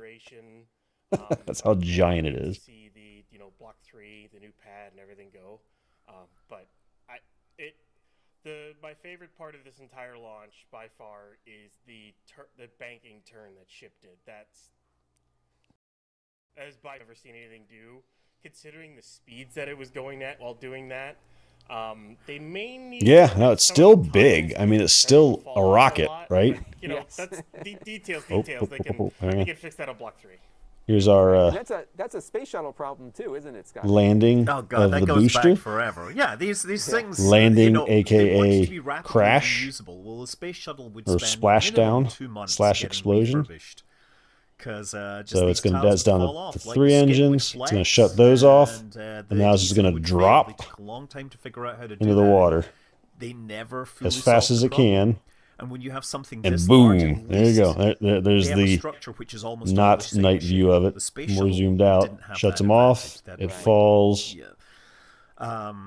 But if you're going to make it rapidly About to reusable, fall. you need to be able to go through, replace all It's this thinking stuff, about falling. and refly It's it, so hovering. you can't have all this Okay, now stuff it shut them falling off. Now it's going to fall. And we did see a number of them fall off on that last mile there. Kabloom. And then some may have And fallen again, off that's just the because they were in pressurization of the test mode, as we tanks saw exploding on the impact, back and of then the, all of the fuel igniting. ailerons there. So it's not really the fuel exploding. The fuel just ignites because of the pressurization So, and the like, sparks that considering happen, the next launch and then it round just is going to it's be the new pieces. one, we should fully expect that when they're going for the next launch, that they're going to have a lot of gremlins in the ground service equipment that they're going to have. So, you know, we're going to go and we're going to sit and watch the countdown, and there's going to be scrubs. I predict multiple scrubs before they launch, because it's a whole new rocket, a whole new set of GSE. Yeah, that's a good expectation. This is the Scott Manley guy that I sent you that video of about. I forget what it was I sent to you about. It was something I sent you. But that's a good point. Is that the next launch that we get is going to be from a new launch pad that they've never used before, and they have to figure out all the little intricacies about it and weird stuff. And it's going to be a new version of the rocket, both first and second stage, and have to figure out the intricacies of that one. And there's going to be scrubs. And it's probably not going to work the first time. It may not even make it to suborbit the first time. Who knows? They might actually have to use the FTS. We'll see. But because they're going to have to learn how to load that rocket in like 30 minutes. Because based off of the subcooling capacity they have, the pumping capacity they have, and the size of the lines, they're gonna cut this down from 53 minutes to like 30. It's gonna be nuts. I cannot wait to see them do that. They got to do it. Fast turnaround is going to be the name of the game here. So these are the jack tracks, by the way. At least that's what I'm seeing in our back channel discussion there. Some great tracking. When you feed Jack Are his they bacon, look firing the what happens. deluge? Look at the pad. Oh, they are. yeah, they are They're firing the deluge. One What are they last doing? go. One last moment of glory. Right, it's the retirement. It's like Well, they're probably just getting rid of all of the remaining water in that system because they're like, well, we got to tear all this crap down. What better time to do it than now? We can wash everything off. They're emptying out the tank so they can start demo right away. Because that is not a normal length. That is really long. That's what they should cut up and offer pieces of. I'll take it. Yes, I'd buy one. My wife would love it in the house. It's somewhere. like what they do with the boats, right? Like celebration with the water and everything. Yeah. I don't know how they call it, but yeah. It's still going. Yeah, they're emptying everything that they have in those tanks. That's funny. That's a nice send off. It is a nice send off. And you know, if you want to commemorate the send off here, we have our metal prints ready to go at shop.nasaspaceflight.com. Look at that. Like right out of the gate. That's how fast we can turn things around at this place. So beautiful shots here. Ooh, from taken Tyler. From Tyler. This is from Tyler the Gray. NSF team. So beautiful metal prints. They look great on the wall. Great gift-giving idea. Look at that. Mock diamonds and everything. Very good. I might have to get that. You know, back there. There's a good mock That diamond. picture that you have there, it's my background. yeah, that one. I might have to get that there. I'll choose a place to put it. There's plenty of room on that wall there. You can stock up. There. You know, I'll find a place, but I might have to get that one. Yeah. They get worse as the mock diamonds get less obvious as you go high up because they're formed because of the atmospheric pressure down closer to the ground, where it basically pushes the exhaust back in on itself, and it starts overlapping, and then it pushes itself back out, and then it comes back in, just forms these diamonds in the exhaust because of the atmospheric pressure. As it ascends, those disappear because it just fans out more and more, and that's why you see the exhaust almost go invisible on ship, for example, once it gets up there, because there's no pressure keeping the exhaust in its plume anymore. And it's just almost going directly out the sides. And that's why when you see rocket engines on second stages, and the ship here, of course, the ship has multiple types, but most second stages have, here comes another replay of the boom, but vacuum engines and have bigger engine bells on them because they have to contain that exhaust for longer to get more thrust out of them. Otherwise, it just expands out too fast and doesn't give you the thrust that you got before at sea level. So, anyway, here's a pop.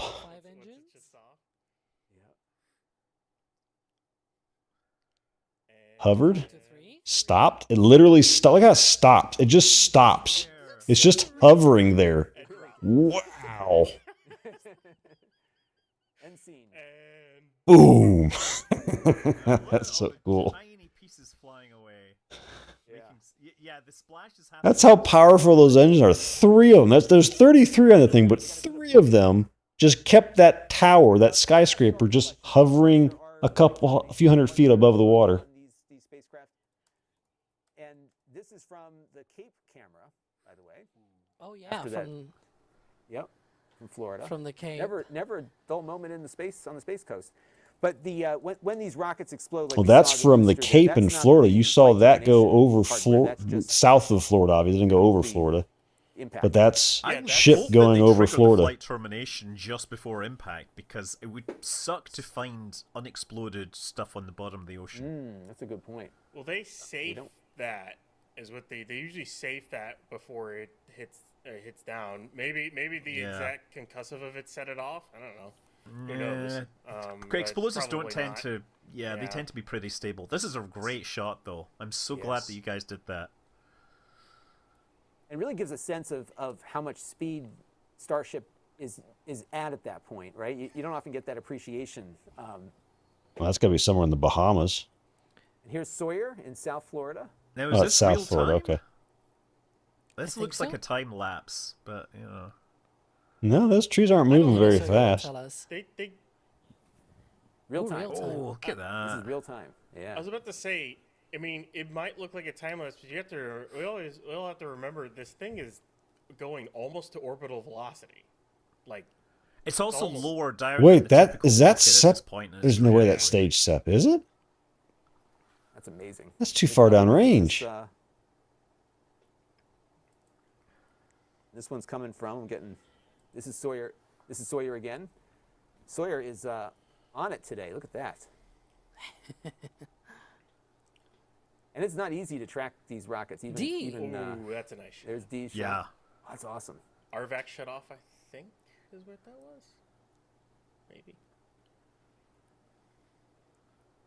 These are great. Yeah. Wow. I think we've got a slow-mo coming up here. I think this is a slow-mo. RVAC's off. So this one is. It's like beautiful so intertwining lines. Yes, this is a 4.5 minute one. It's creating Wow. Starship That's Nebula. RVAC shut off. That's engine cut. Yep. That is amazing. And purge and everything. Yeah, and this one's not real time, right? This is a slow-mo. Slow-mo. Yep. Yeah, it's got to be slow-mo. Beautiful. That gas expands I way was gonna faster than say, that normally. Scott said, it's great that you guys were able to catch this. 6 One of the engines, things 6 that we thought plumes it of was like, look, it's gonna cooling fly gas. between Cuba and Florida. Maybe we have a chance to see it, right? So we put Right. in one of the cameras that we use for Cape launches, and we were like, let's put it south and see if we see something, and we saw Right. it. There you go. Very similar to like how Mars is looking for that interstellar object, right? There's one of the NASA spacecraft and Martian Atlas orbiters. 3I. Atlas, yep. But that's just lack of atmosphere. Everything just And we got our nebula, expands our jellyfish. instantly as it comes out. Well, T plus It's more 1 like hour. a starfish. Starship fish. Let's say T plus 1 hour, 27 minutes. Road is open again. So The road is there you open. go. Great. Ad. Play a mobile game? So if you're just tuning in, Starship is no more, but that's okay because it was a successful mission. Everything worked as expected. And what we're doing right now is we're going through the bounty of our journey here, playing back some awesome replays. This is a slow motion replay from Florida of the engine shutdown of Starship, if I'm not mistaken, along with some of the reaction control systems and ventings and pretty amazing. Bridges and all that, yeah. Yeah, because when they go to shut down the RVACs, and then I'm trying to remember. What? It's like a solid 20 seconds. And that's just later, the so way they the shut down exhaust sea is levels. making. That's not a second stage. That's And just then the what exhaust they is. do is they It's kind of a purge the engines ginormous they mock have to diamond do up that, there and then they start a LOX that dump. dissipates as it gets They higher. do that after the burn because they learned on ship 25 that you don't do the LOX dump during the burn. Things happen, you get fires, and you lose a ship that way. Right. So they then do a LOX dump to empty the main tanks, and they only use the headers for the in-space burn and the landing burn. So at least on the suborbital flights, when they get to orbit, of course they'll probably keep stuff in the main so they can circularize their orbit and do all that fun stuff. But yeah. Yeah, and having fuel in the main will also help with like not having holes in your rocket. Keep it cooler, yeah. Right. And Scott, I would imagine then that holes in your rocket are not a good thing. Generally, it's not a good hole, not a good thing in the hole. Right.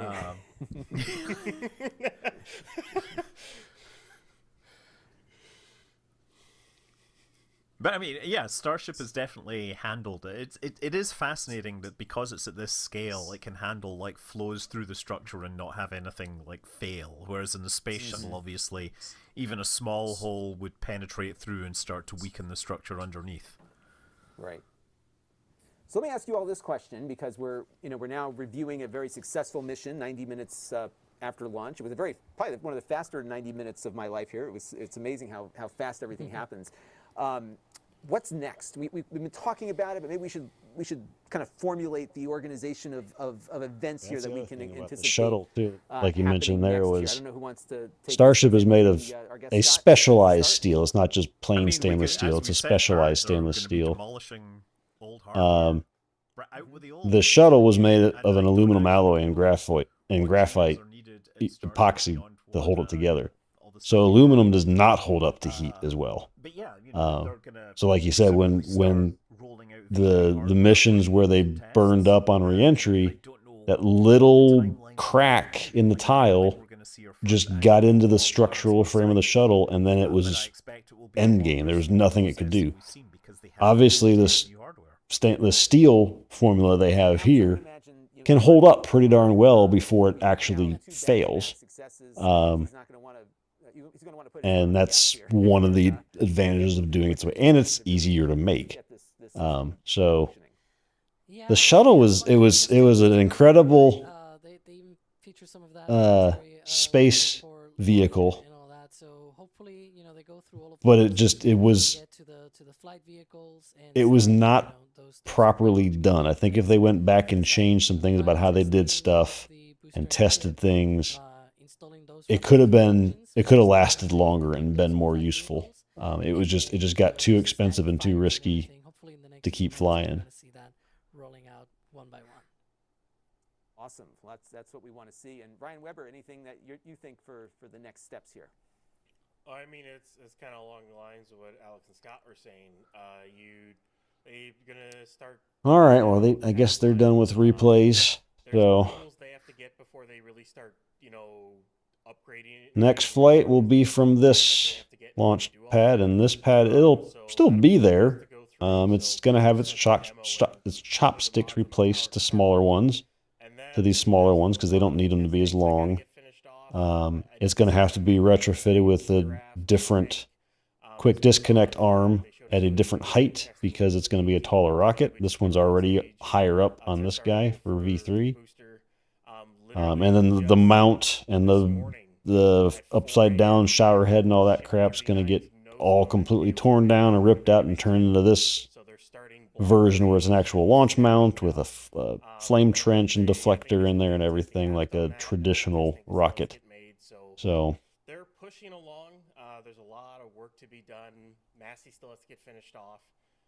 But, you know... Yeah, the O-rings. I mean, there are certain things, like the solids on SLS, for example, are the same solid design with a few minor technical improvements to them as the shuttle.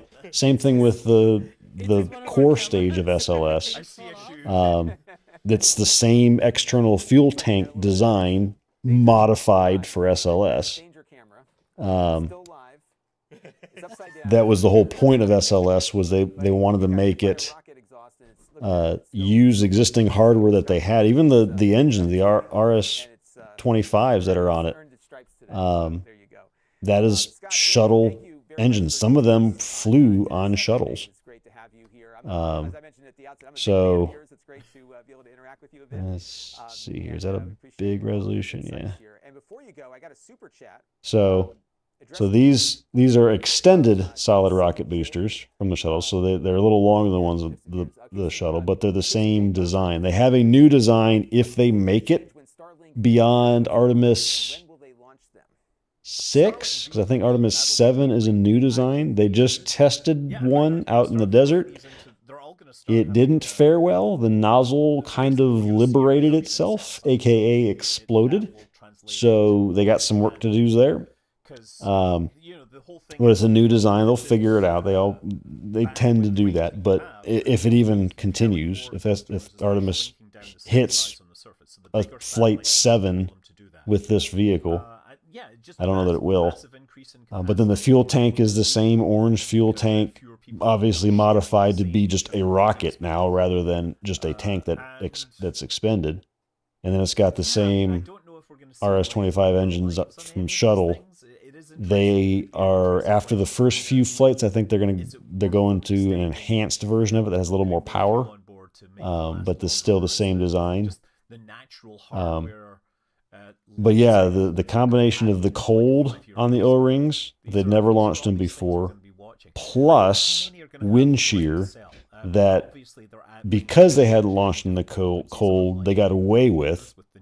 The combination of the O-ring cold being not sealed properly, and then the wind shear causing them to be unseated even more, caused that failure on that one.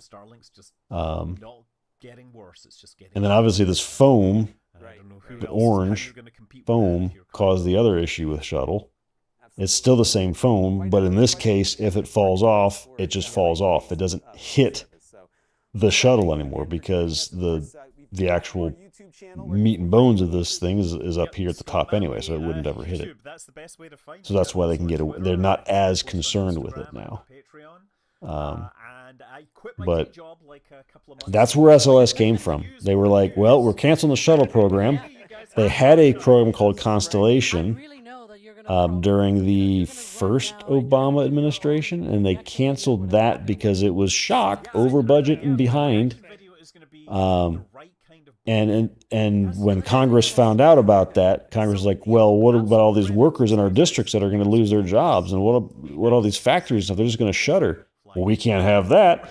So they invented SLS. And I said, okay, well, let's take our existing hardware from shuttle and create SLS and keep all those jobs and keep all those factories open, which is fine. But they just piecemealed this thing together where with shuttle parts, they got stuff from ESA. They build this little bit up here. It's just pieced together from different companies that were going to be basically kaput because Constellation was canceled. So now we got this behemoth. And then Bechtel is the company that builds the launch, the mobile launcher, the whole tower and the stand and everything for it. And I'm going to double check this before I say it, because see y'all. Fly safe. Fly safe. All right. And we have some more super chats here coming up. I don't want to speak it wrong. As always, thank you very much for your super chat there. We also had a, let me click the button here again. Sometimes our little... I think it was the same company. Austin Skirvin, can we break the host with super chats and tips? We have a huge queue here. Yeah, so Bechtel was at the Yeah. Well, you know, it's funny, root holds or delays, cause it just kept moving today. So of it was good stuff. So thank you very much for that. the 3 Mile Island explosion, or the meltdown, I should say. In my opinion, this is the first test flight that's clean, no jank, just full control of the vehicle. I agree with this. So they don't have a great history either. Such a milestone for the program. I think maybe the aerospace arm of it is not the same as the original one that was in the nuclear world, but that was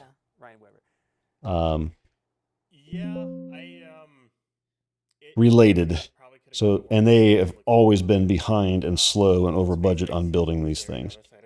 So they very much sped up building Mobile Launcher 2, which is needed for Artemis 4 and beyond, I think, or 5 and beyond, because they were fearing that they weren't going to get their funding because of Artemis cuts. So they sped up. Hey, look, we can finish. Well, why didn't you just do that in the first place? Dang it. Why'd you waste all our money? With a heat shield on it that is tumbling through space and so yeah. can enter at any point. You don't want that. So that's why they do these. Anyway, that would be our launch for the night. They're done showing replays there. So on that note, I'm going to call it. It's 9 o'clock. It is time to get Alfie. Alfie's sitting here staring at me, ready for bed. He's about to run upstairs and jump on the bed because he's going to lure me up there. So, alrighty. Well, that's our launch. A good night. And see those on gaming for the next one. So talk to you guys later. Yeah. Peace. We had like reminders to clear support.